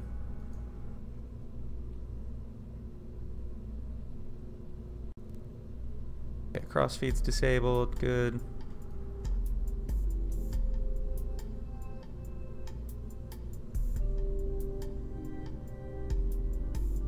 RCS should be disabled. That RCS is disabled, excellent. That all looks really good. Let's see.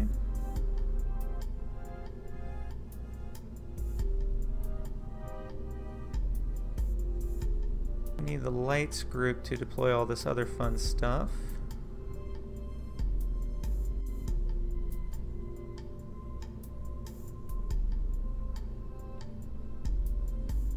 Anything else we need to toggle?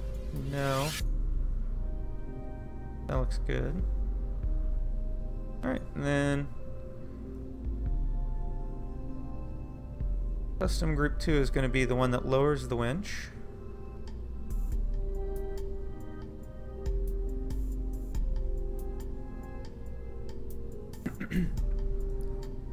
Custom group 3 is going to be what drops it.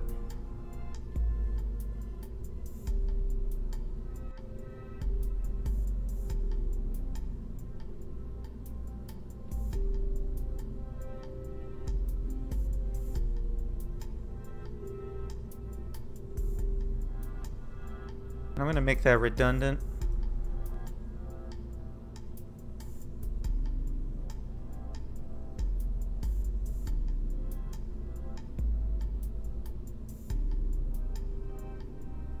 That looks really good. Oh, I did want to add one piece to this. Do that. Oh, and then there's one other action group. I always like to do this with two-stage landers. I like to have a redundant backup to fire the engines and decouple, because sometimes it just decides not to work.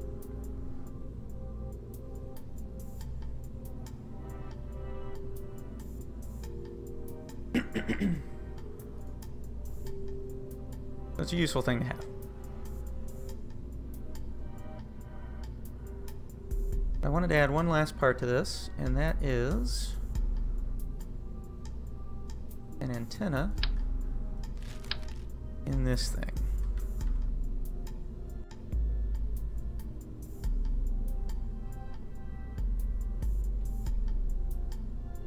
Like right there. That's pretty good.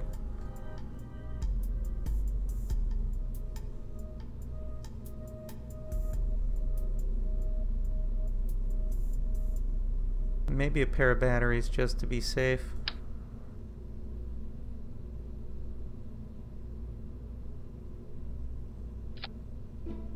Looks good.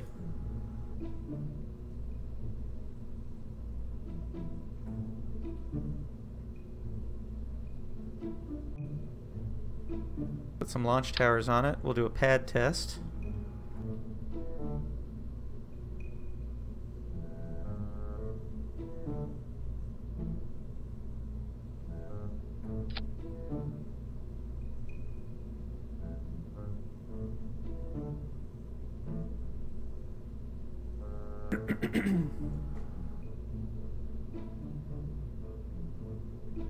Alright. Stick it on the pad, see how it does.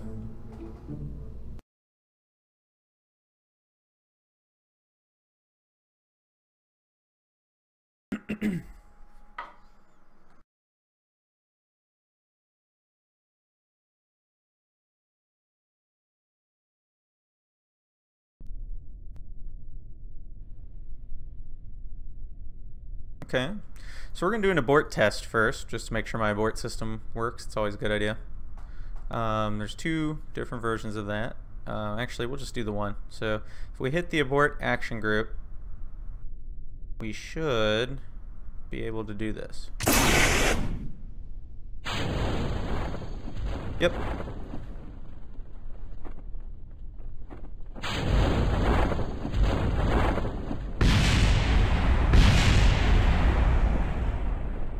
Good enough. So, that pad abort worked. Now we recover. We'll do an actual launch.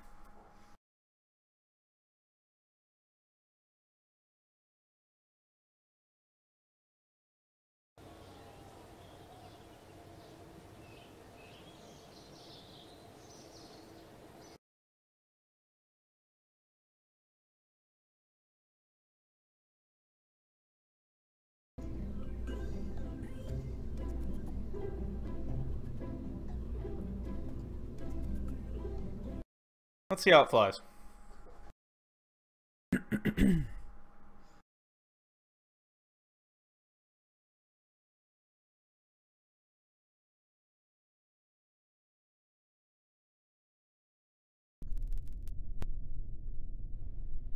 Nope, actually, there's one last thing I want to check.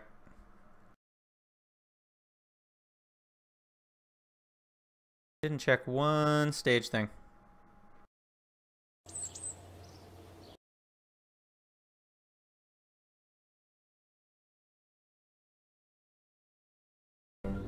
Okay, which stage number is this? Number 8. Oh yeah, that thing's gonna have no problems. Okay, cool, we're good to go. Hopefully. Cross your fingers. Also could fail spectacularly in any number of fun ways, so we'll see.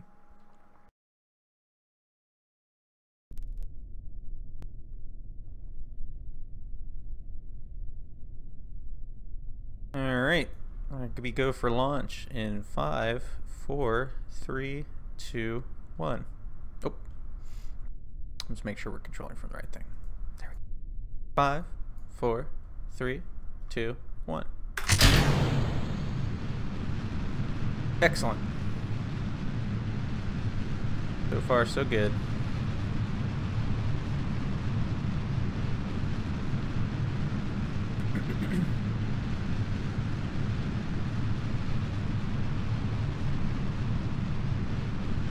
Looks nice.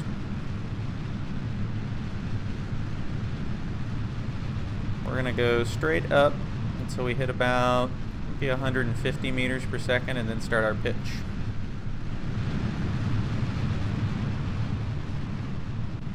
Okay, we're pitching. Pitch 5 degrees. Get a little wobble. That's okay.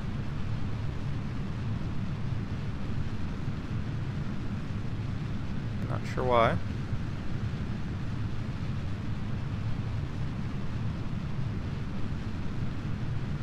I'm going to set it to hold prograde.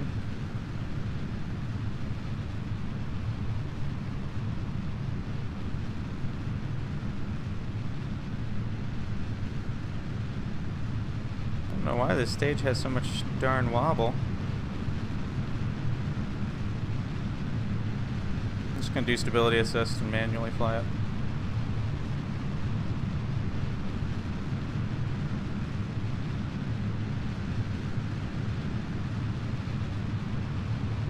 Something about this is exceedingly unstable. I'll throttle it down, try to get back under control.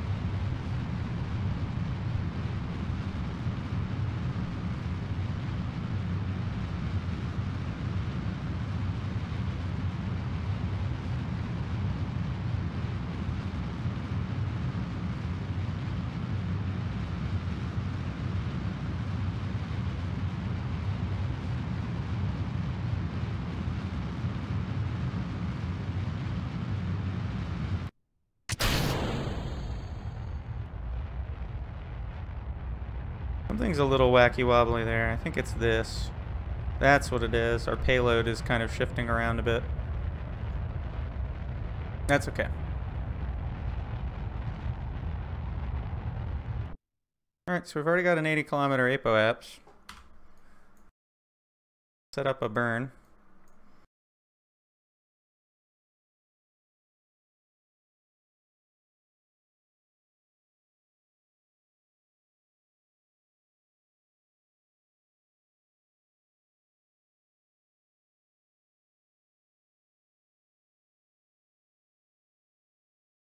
Alright, we're 1 minute from the burn.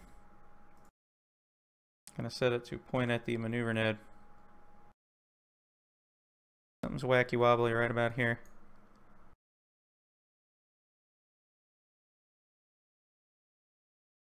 I'm gonna go ahead and ditch our abort stage, because I don't think, well, we'll wait until we know we're in at least some kind of orbit. Actually, no, we don't need to. Goodbye, abort stage. 49 seconds to our insertion burn.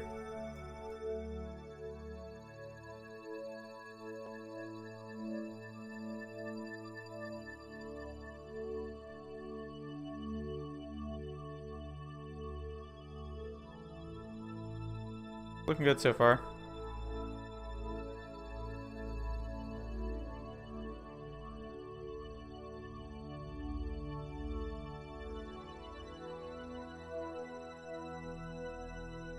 Sixteen seconds.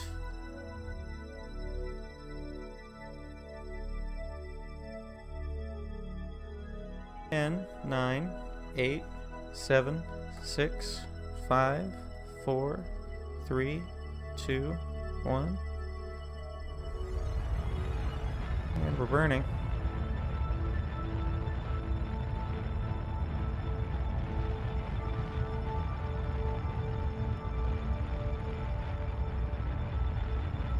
We were a little behind on starting that, but that's okay.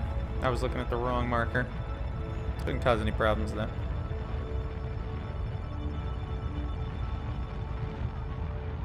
Might get a little wobbly.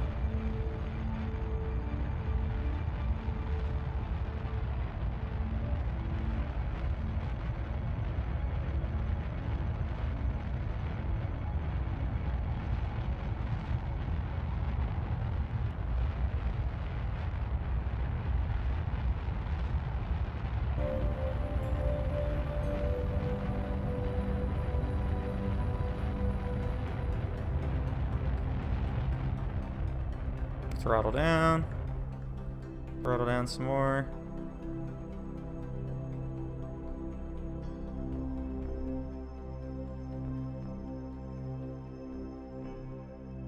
Yeah, we definitely have, maybe not an efficient burn.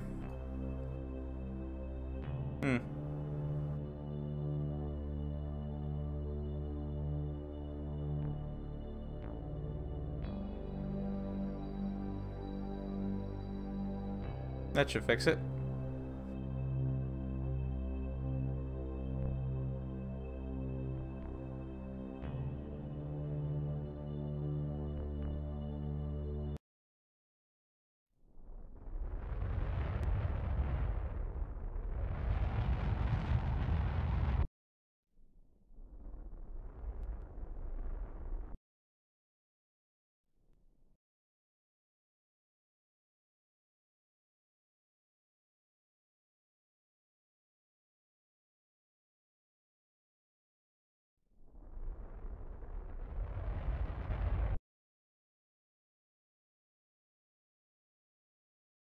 Okay, so we'll need to go around and do like a correction here, but we're more or less in orbit.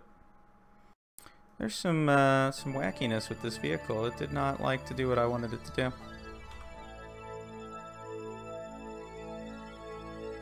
Turn to prograde.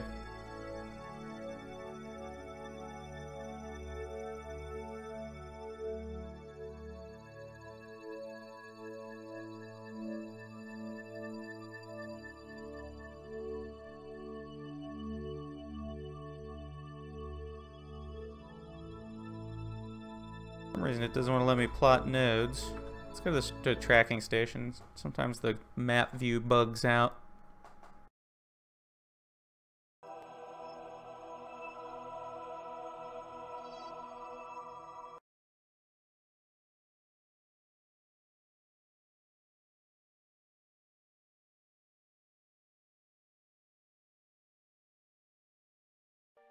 Okay. There we go, now it's working normally.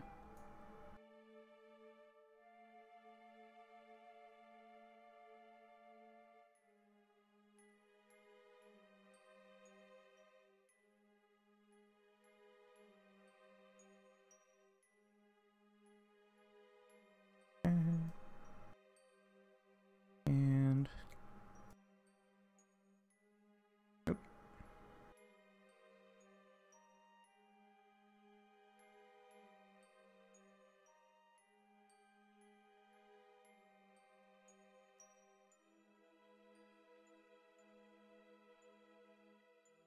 Close enough. This is just to correct. How inclined am I? 0.1. That's not bad.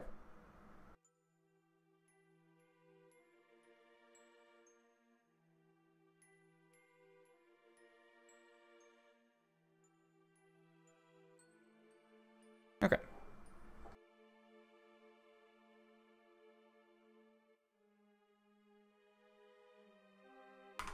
Quick save and we'll go to that node.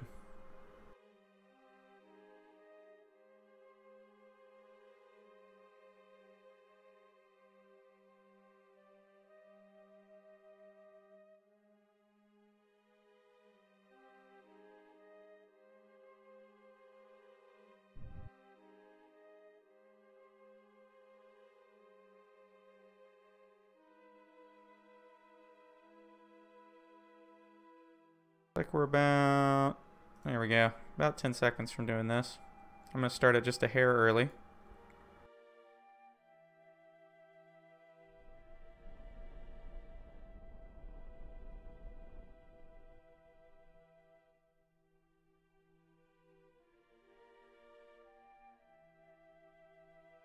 There we go. That's a nice circular orbit. Okay. So we can point prograde.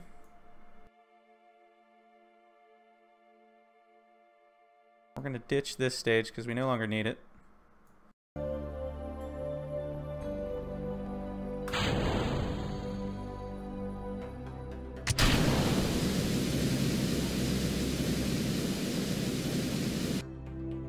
There we go.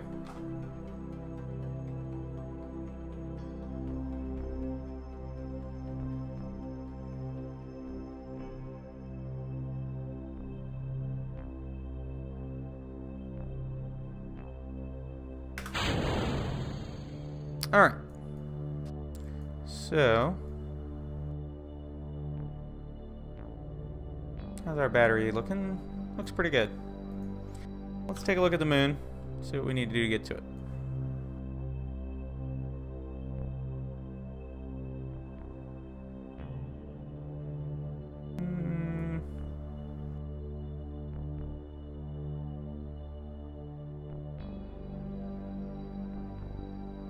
Good, our inclination isn't too bad.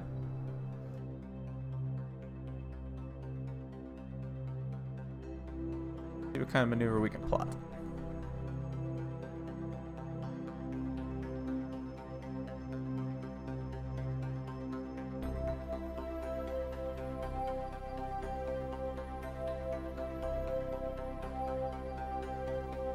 Well, that was easy enough.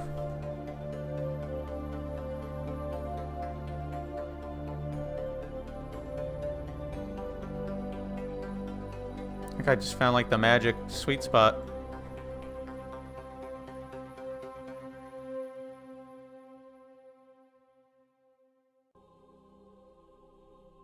This is not a free return trajectory, but I'm not really going for it anyway. What I am going for is a relatively uninclined trajectory. This does not appear to be.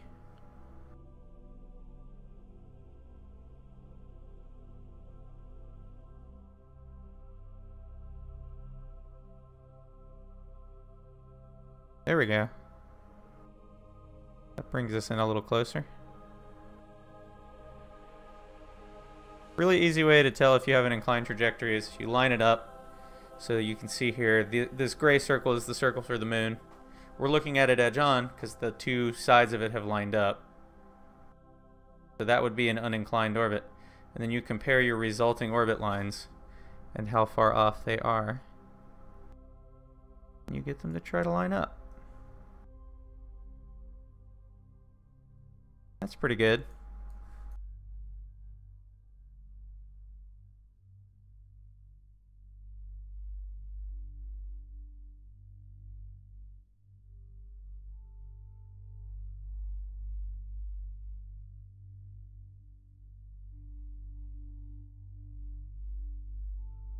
That's workable. We would need a correction somewhere mid-course, but it'd be good. So let's see.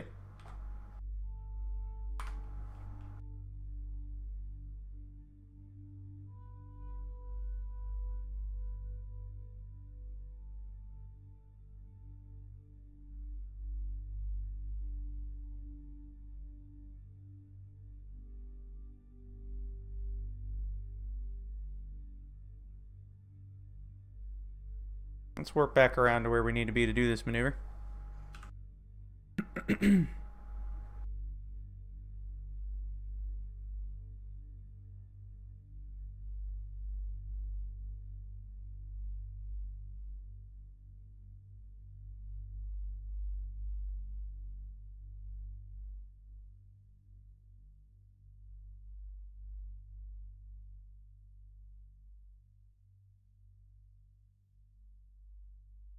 Okay, so we're getting pretty close there. Go ahead and line up on the maneuver node.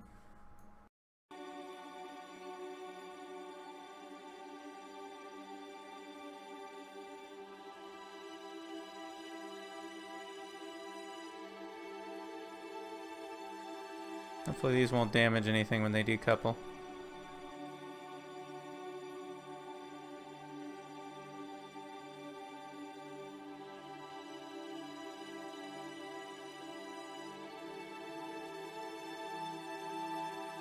We're about 3 minutes out from this maneuver.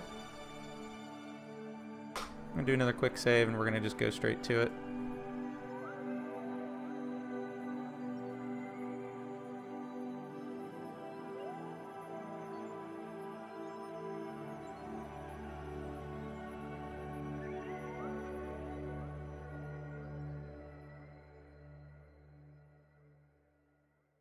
Okay, we're about 50 seconds away from the maneuver.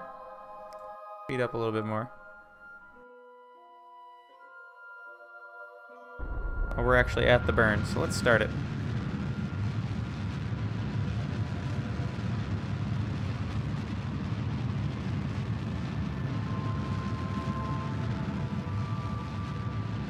There is the moon out there.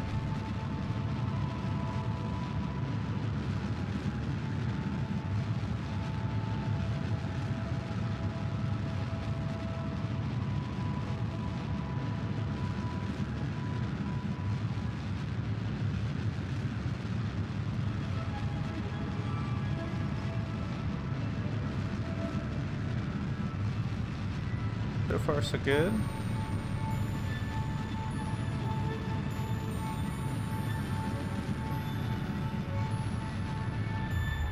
Throttle down.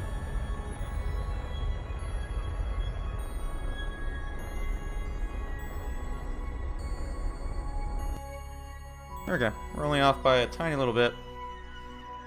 That's our result. Yeah, it's a pretty big periaps, but it should be workable.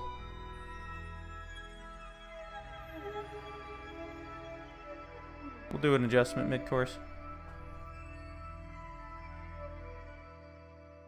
Meanwhile,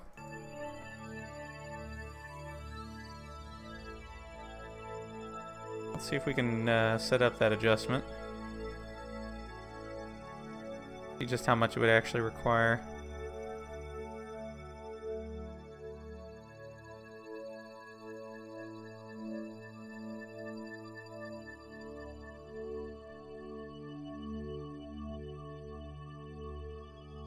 Not going to take much. I think we're going to do that mid-course with RCS.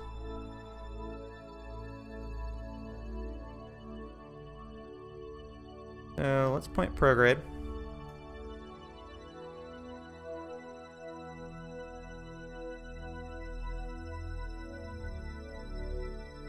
And let's quick save and see if we can decouple this without causing extreme chaos. Hey, we can. Sweet. Alright. Let's warp to... right about here, maybe? I want to get to kind of where it's flattening out trajectory-wise.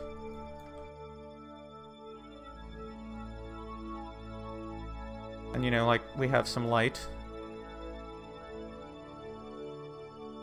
Okay. Yeah, this craft is wacky, wacky wobbly. Good grief.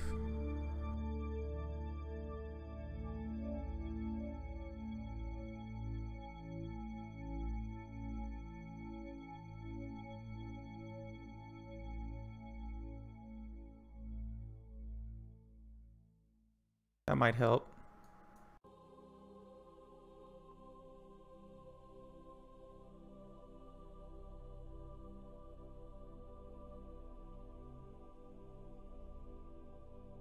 Alright, so we're going to control from here.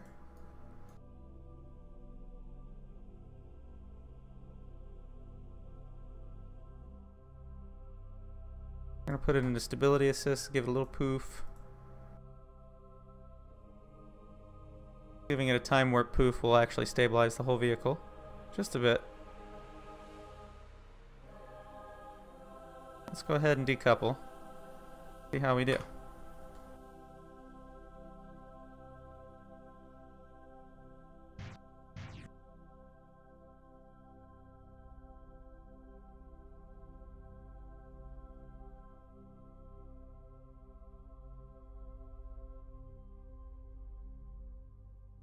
We should be able to do this really fast, actually.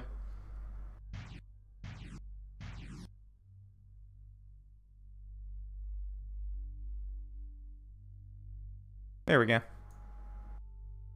Again, the way I designed that, the RCS thrusters only do translation, and the vehicle's SAS, its reaction wheels, handle all of the rotation. Much more efficient way to do that.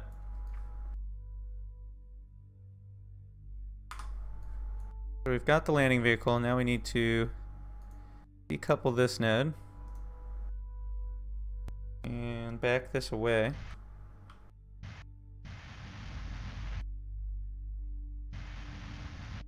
There we go.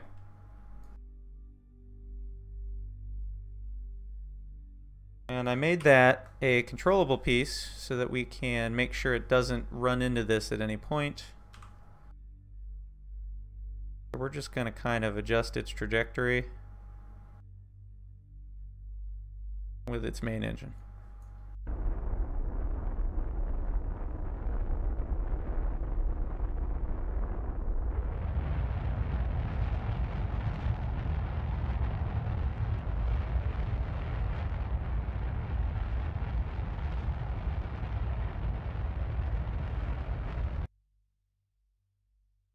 And that's actually going to come back and impact the planet, so that's kind of cool.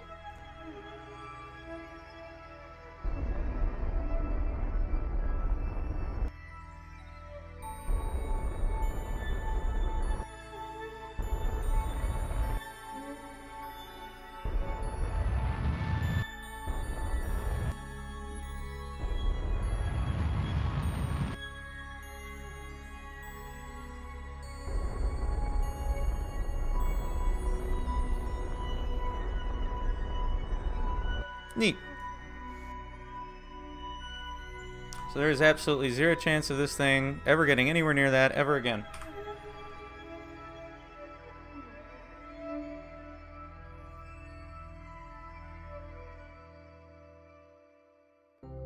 We're going to have to go back to the tracking station to switch back to our real vehicle though.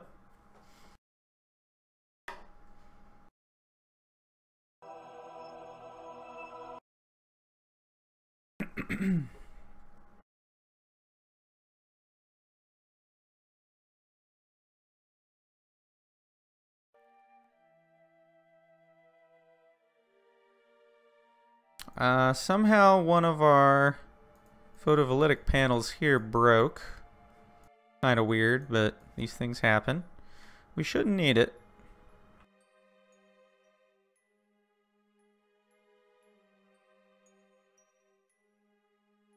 That should handle most of our recharging needs.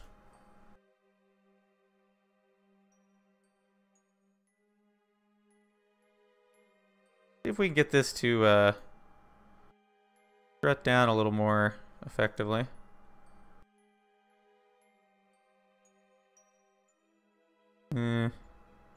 That's just always going to be wacky wobbly, unfortunately.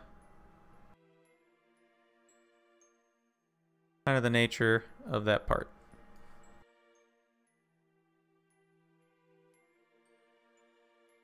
So we need to plot a correction burn for the moon, as our moon periaps is way too high. So add a maneuver out here somewhere. Take a look at the moon. Do a little adjustment. I mean a really little adjustment.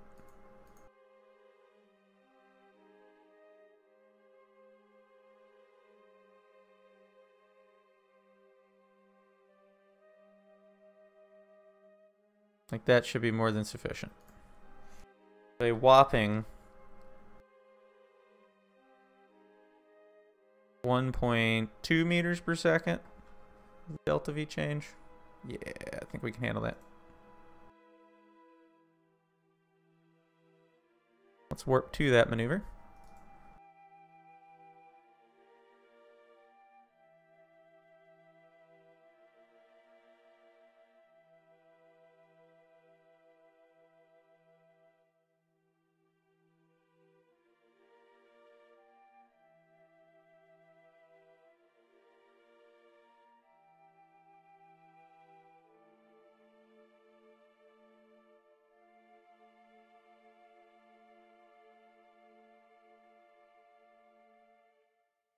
About 2 minutes out in real time, but we're speeding up to it.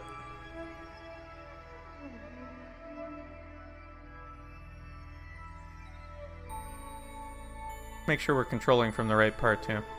There we go.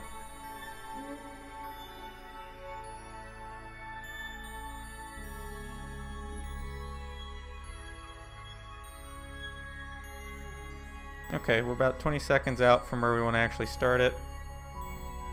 And we're again just going to do this with RCS.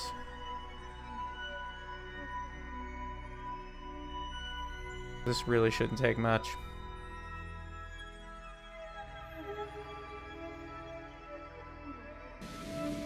Yeah, I don't think that would. There we go.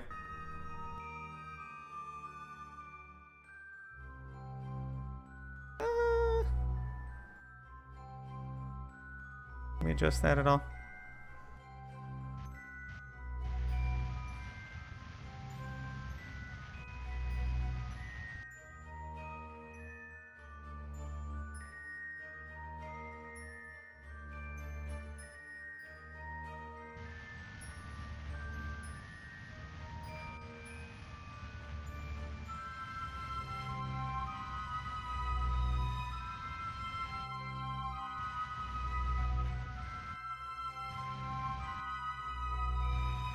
Doesn't look like we're going to get any better than that.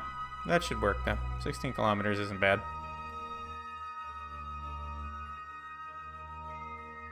Alright, so let's plot our insertion burn. That will be hard because again the craft is wacky wobbly, but that's the price you pay when you're doing a Skycrane.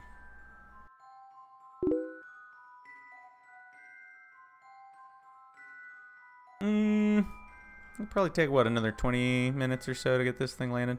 What happened to my inclination? Oh well, inclined orbits aren't terrible.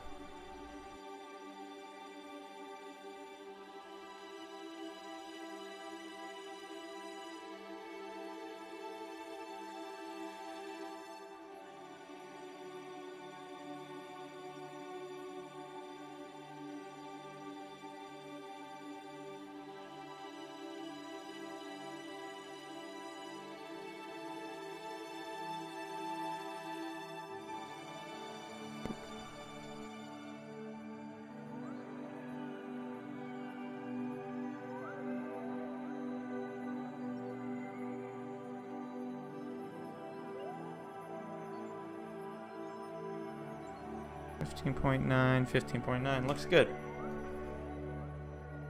Let's line up.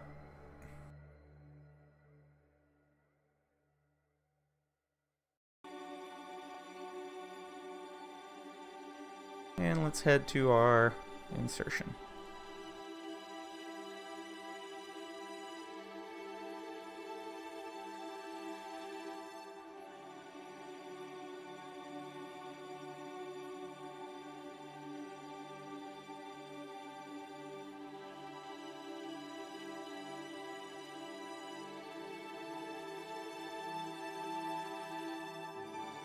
Should be seeing the moon coming up somewhere around here.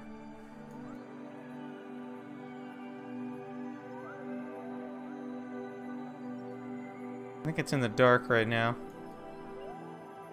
or else we're slightly inclined relative to it.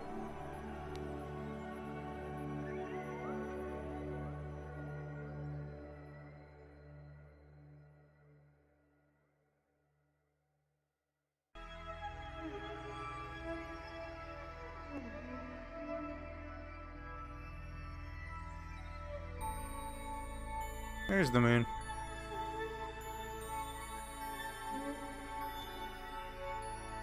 Alright, so we're about 2 minutes and 39 seconds from this burn. Should be pretty textbook. I'm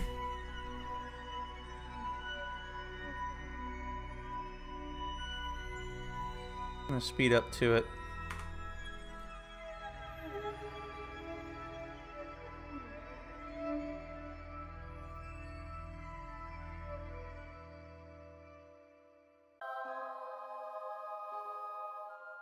Looks like this will be a pretty short burst. About 11 seconds. It'll be a little bit longer because I'll use less thrust for part of it. Alright, we're about 30 seconds away from starting the burn.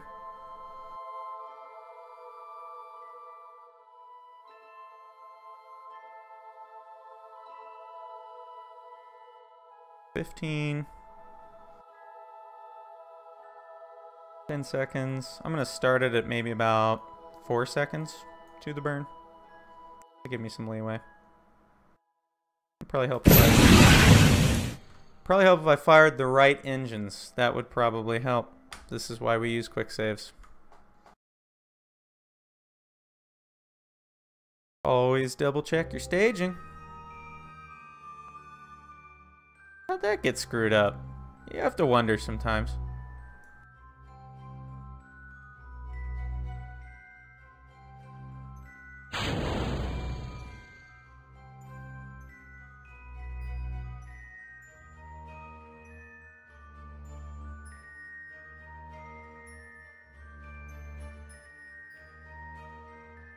Feed back up to it.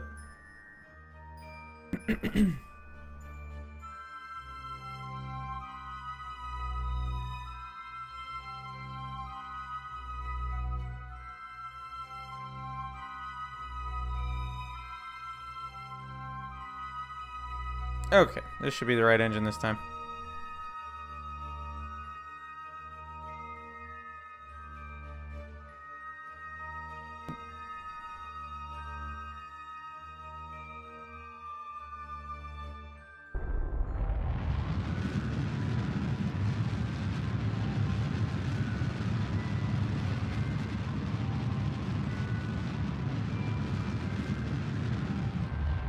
Throttle way back.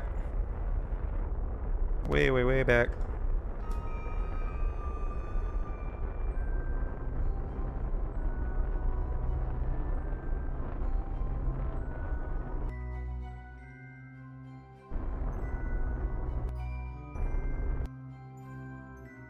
Close enough. Alright, we're in lunar orbit. Now we need to look for good spots to land.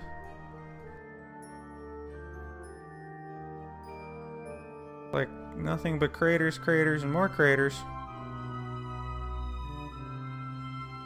Impossible promising spots over here. Oh yeah, we'll see. Maybe we'll land in the giant crater. Haven't done that in a while. Or like somewhere right around here.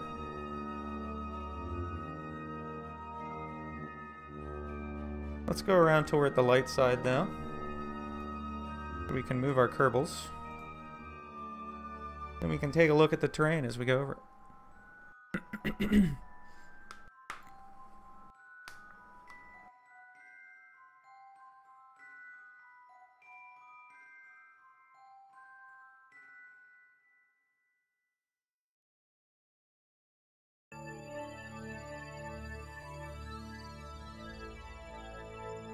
There we go. Alright. Let's see, there's the door. Let's get some Kerbals in it. Now, I did not make this so that they're easily transferred, so I do have to actually EVA them to get them there, which is fine.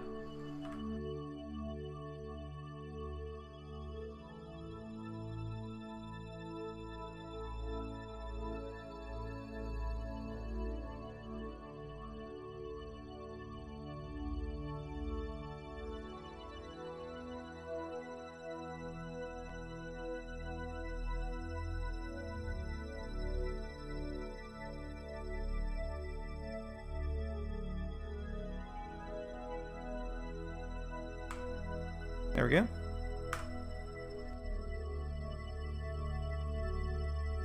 And we'll send Bill. Actually, maybe we'll send Bob.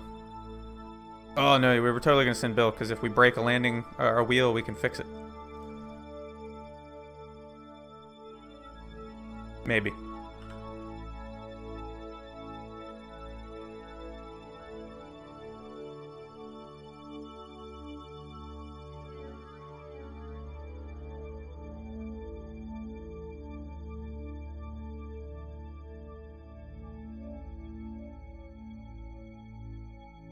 Alright, so they should both be in there now.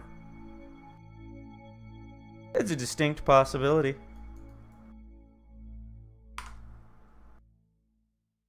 Giant fireballs are a frequent occurrence in this game.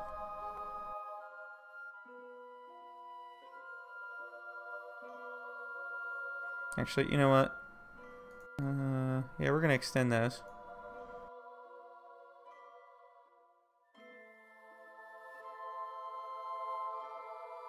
I'm only gonna extend one for now. I'm gonna wait, just in case we need the extra one. Alright, so, quick save. Let's see, what are we flying over? We're gonna need to go around one pass and do an adjustment to end up wherever we want to be. Let's make a named quick save.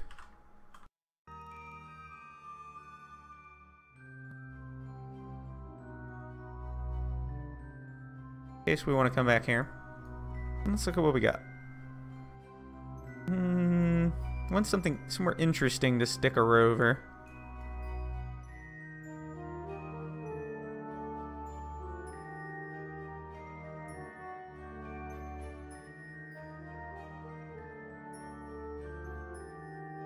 Let's see how high above, where are we? We're about 15.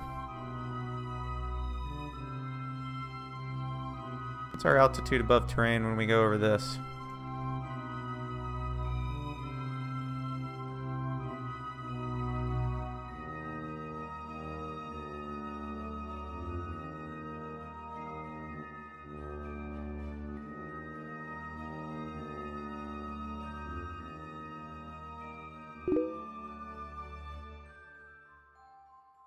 Thank you. Let's say we land in here somewhere. Maybe like kind of in here. We'll just have to figure out the targeting for that. Looks like there's not a huge difference in elevation actually between that and the rest of it, so. Yeah, there really isn't. So let's say we're gonna plot our descent initiation burn right about there.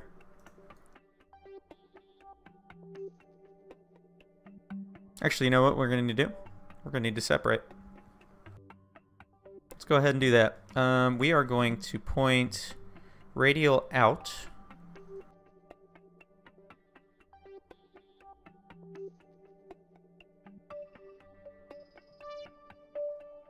And we're going to give it a little poof of time warp.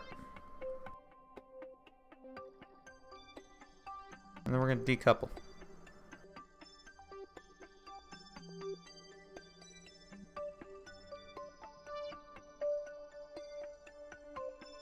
Okay.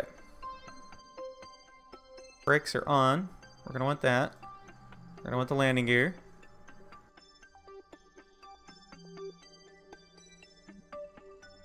Extend our other solar panel. And we want to control from here.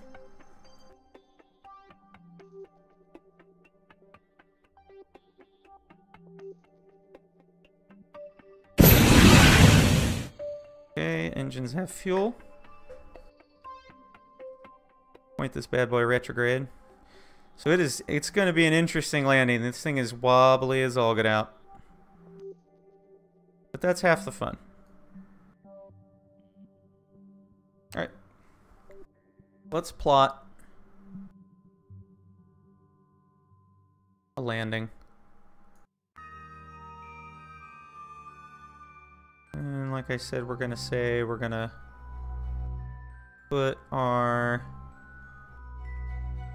initiation burn maybe about right here. Thank you. This might take 1 or 2 tries. We'll have to see. We want to lower our periaps to not that, because that would be bad. Maybe about 8 kilometers. Ought to do. Should be pretty sufficient. Yeah.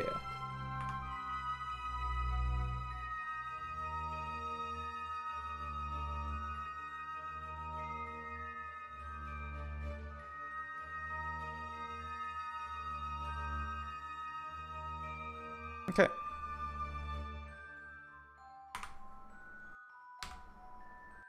Let's warp to our maneuver node.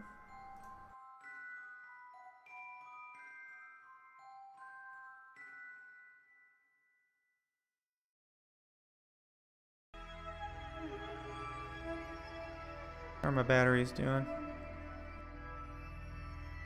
Just so. Okay. We're about 2 minutes out from it.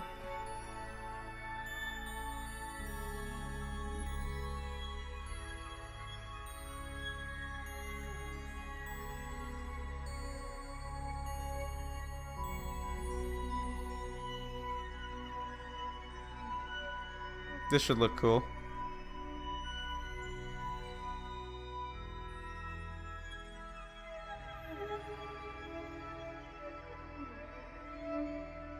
About 55 seconds from doing this maneuver, it's going to be ultra short, so we're actually going to probably do it 2 or 3 times as long as it should be. Literally a less than a second maneuver.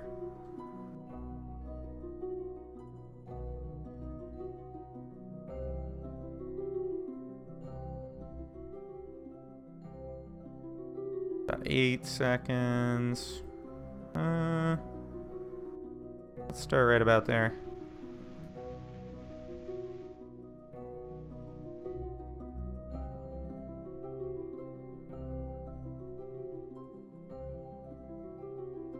That was such a tiny burn, you couldn't even see the engines fire. That's how little thrust was needed. Nice. Some pretty decent view time, man.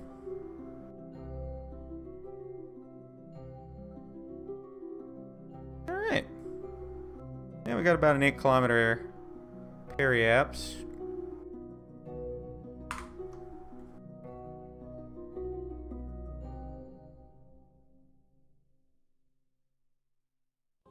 I'm going to say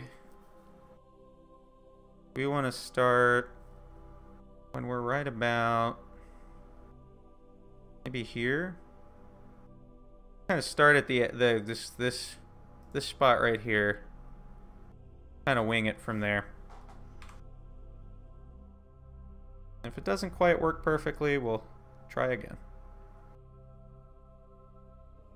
Alright, let's come around on the light side, get everything lined up and ready to roll.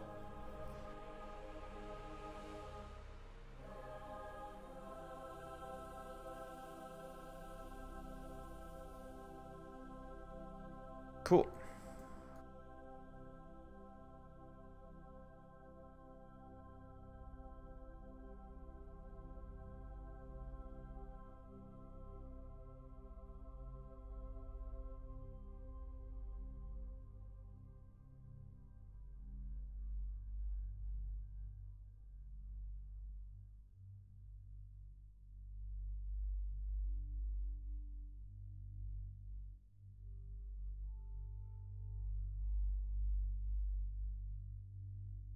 Okay.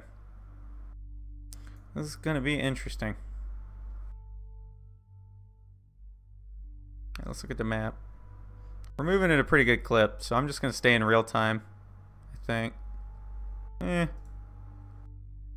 a little closer. We have a 3.3 thrust to weight ratio, so that's pretty good.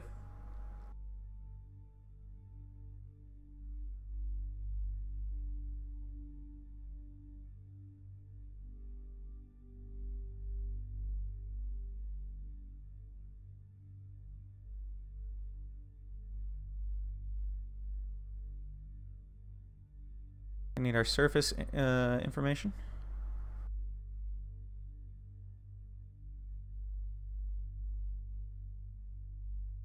There should be this set of craters, that crater, and then I believe once we fly over that one. Yep.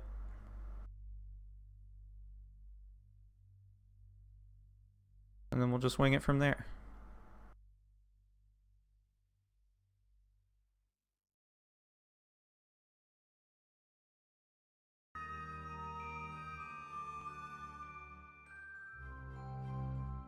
Oh wow, that really dips out, doesn't it? Interesting. We might want to wait just a hair longer.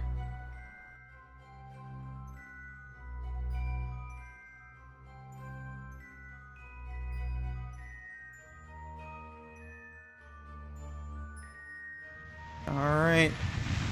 Attempt number 1. I don't think it's going to work right with this giant freaking mountain in the way, but We'll see.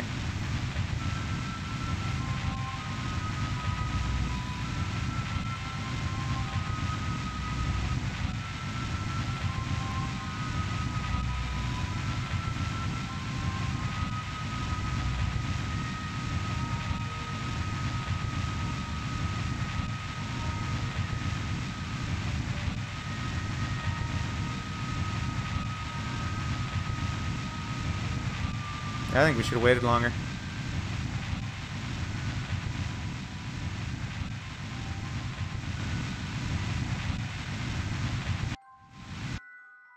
Do a boost.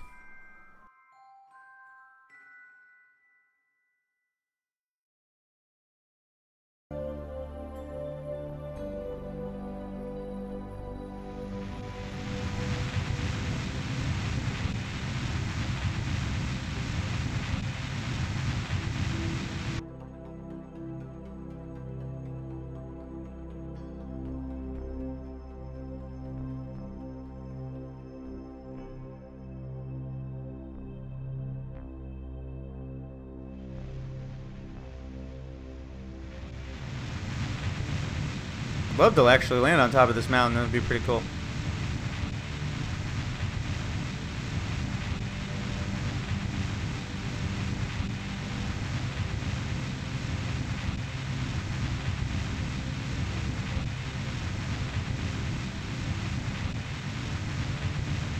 Yeah, it's not really helping me with it.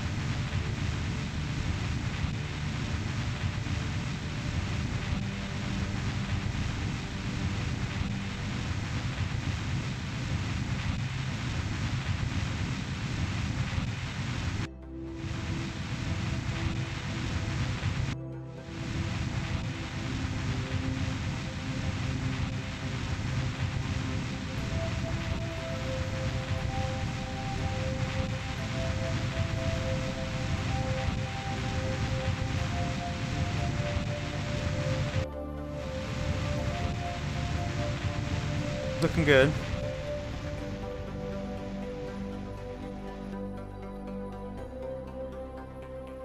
I kind of canceled out a little too much vertical speed, but that's okay.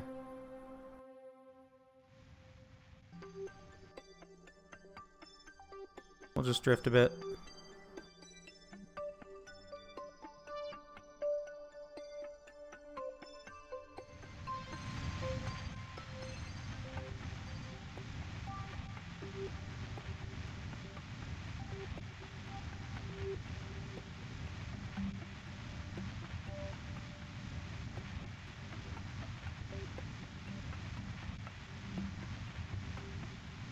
That's really gonna be the very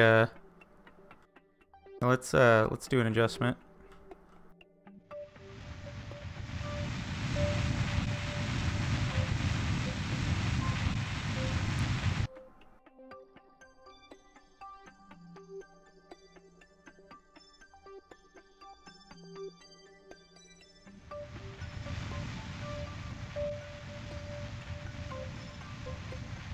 There we go.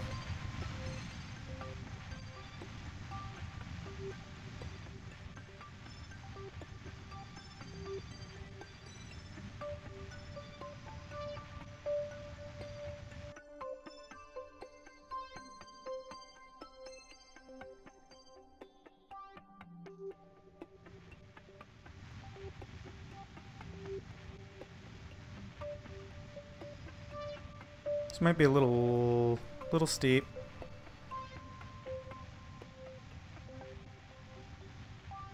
We want 0 horizontal speed if at all possible.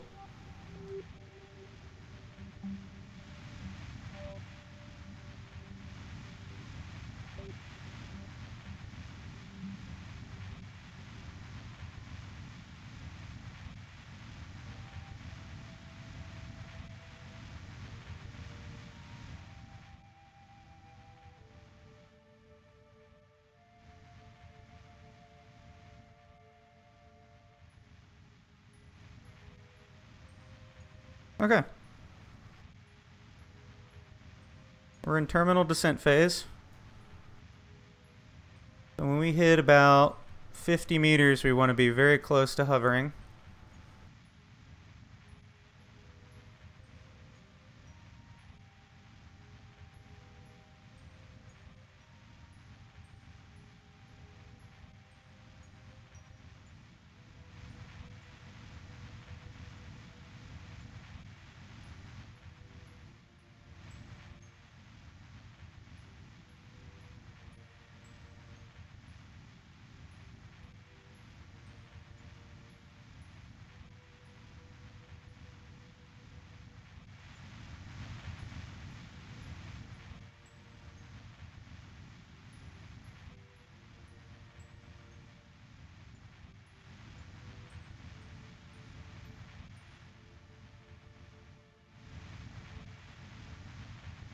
Okay. And lowering.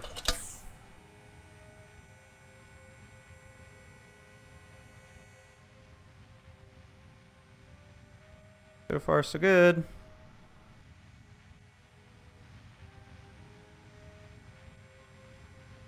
Ground contact. And then we burn away.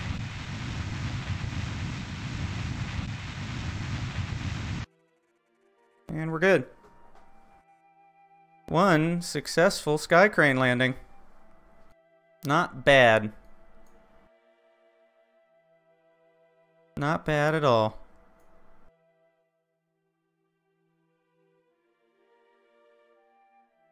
Somehow or other, it's decided we don't have Kerbals.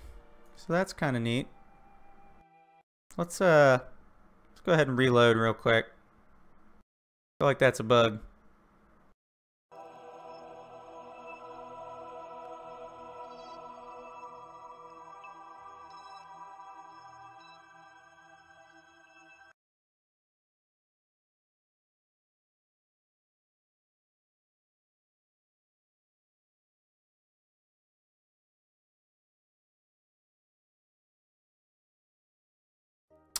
Interesting. Oh. I'm controlling the discarded plug. There's my Kerbals. Alright. We got a lander on the moon. And it's a rover. Very good stuff. I'm gonna turn the brakes on. EVA somebody real quick. Let's go ahead and get Jeb out. Have him put a flag down.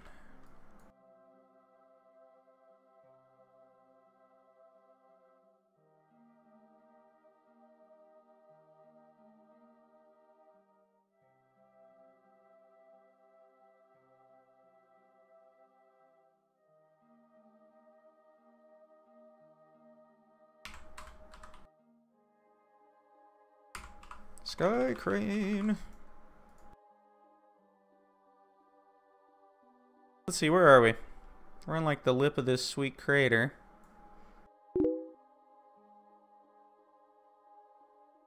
Hey, thanks for watching. I'm glad you enjoyed. Have a good evening. Let's see, where can we go? I don't know how fast this thing is. There's a crater over here. There's some interesting bits over there. Things are deceptively far away on the moon. That doesn't look like it's very far, but it actually really is.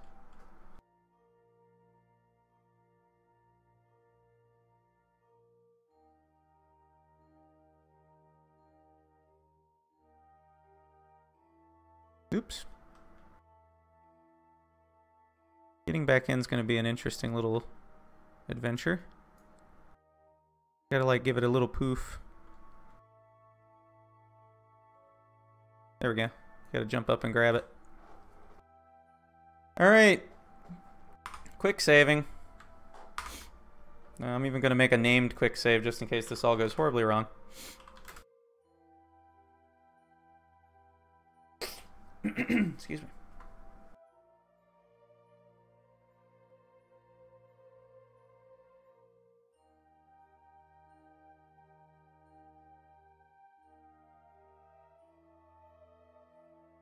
Okay.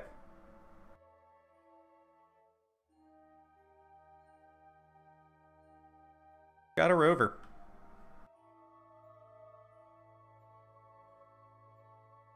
I don't want to go crazy with this just yet.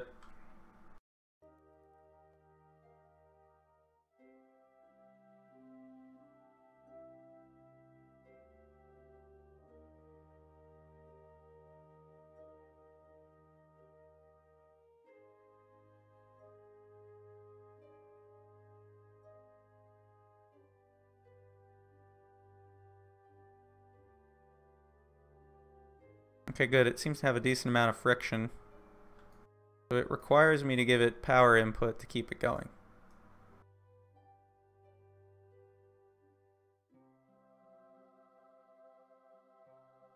This thing is really cool. I like this thing. I like how that looks.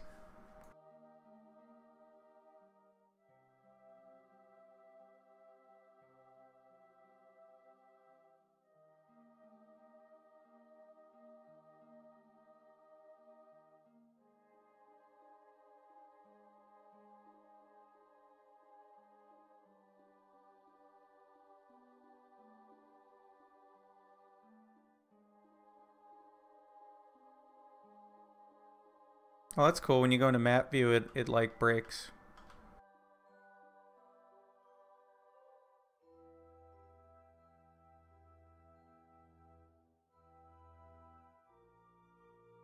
It actually auto applies your brakes. I like that.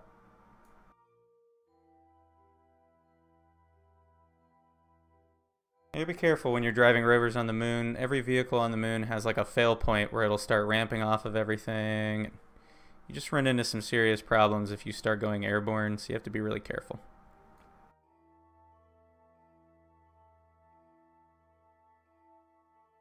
Like that. That right there, that's a serious problem. Woo! Aw, nuts.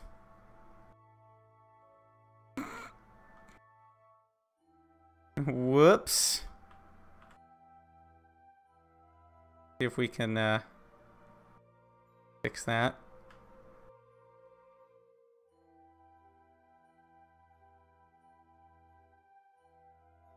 We didn't break anything.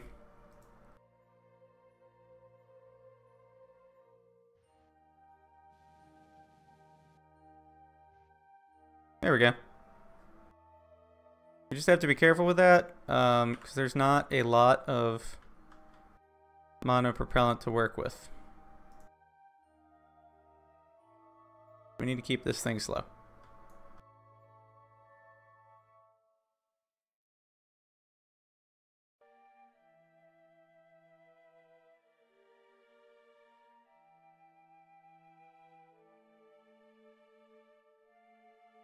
That is quite the distance away to anything of any kind of interest.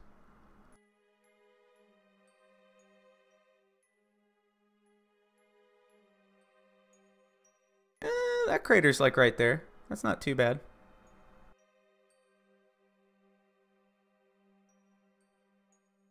Boop, boop, boop, boop, boop.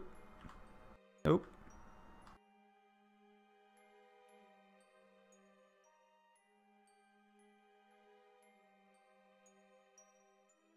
Definitely have to be careful with turns.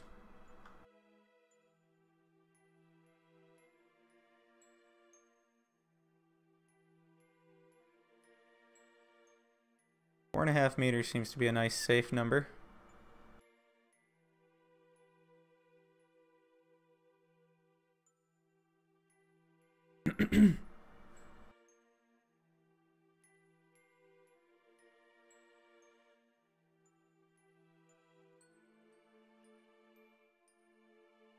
We need to slow down here a bit.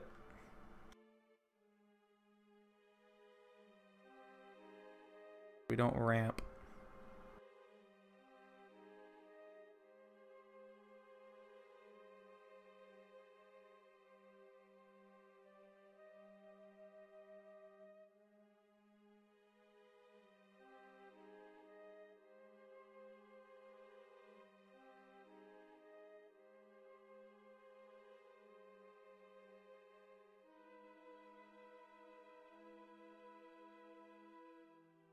That being said, I think I'm going to go ahead and put the brakes on real quick. We've already gone 853 meters from our landing site. That's not too bad.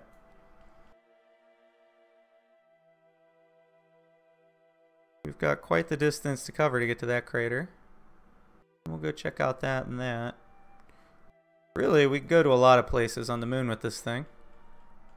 Seems to be pretty stable and robust.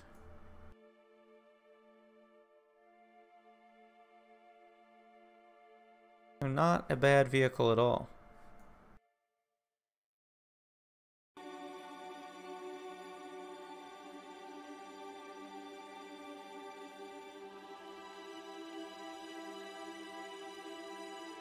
Very cool.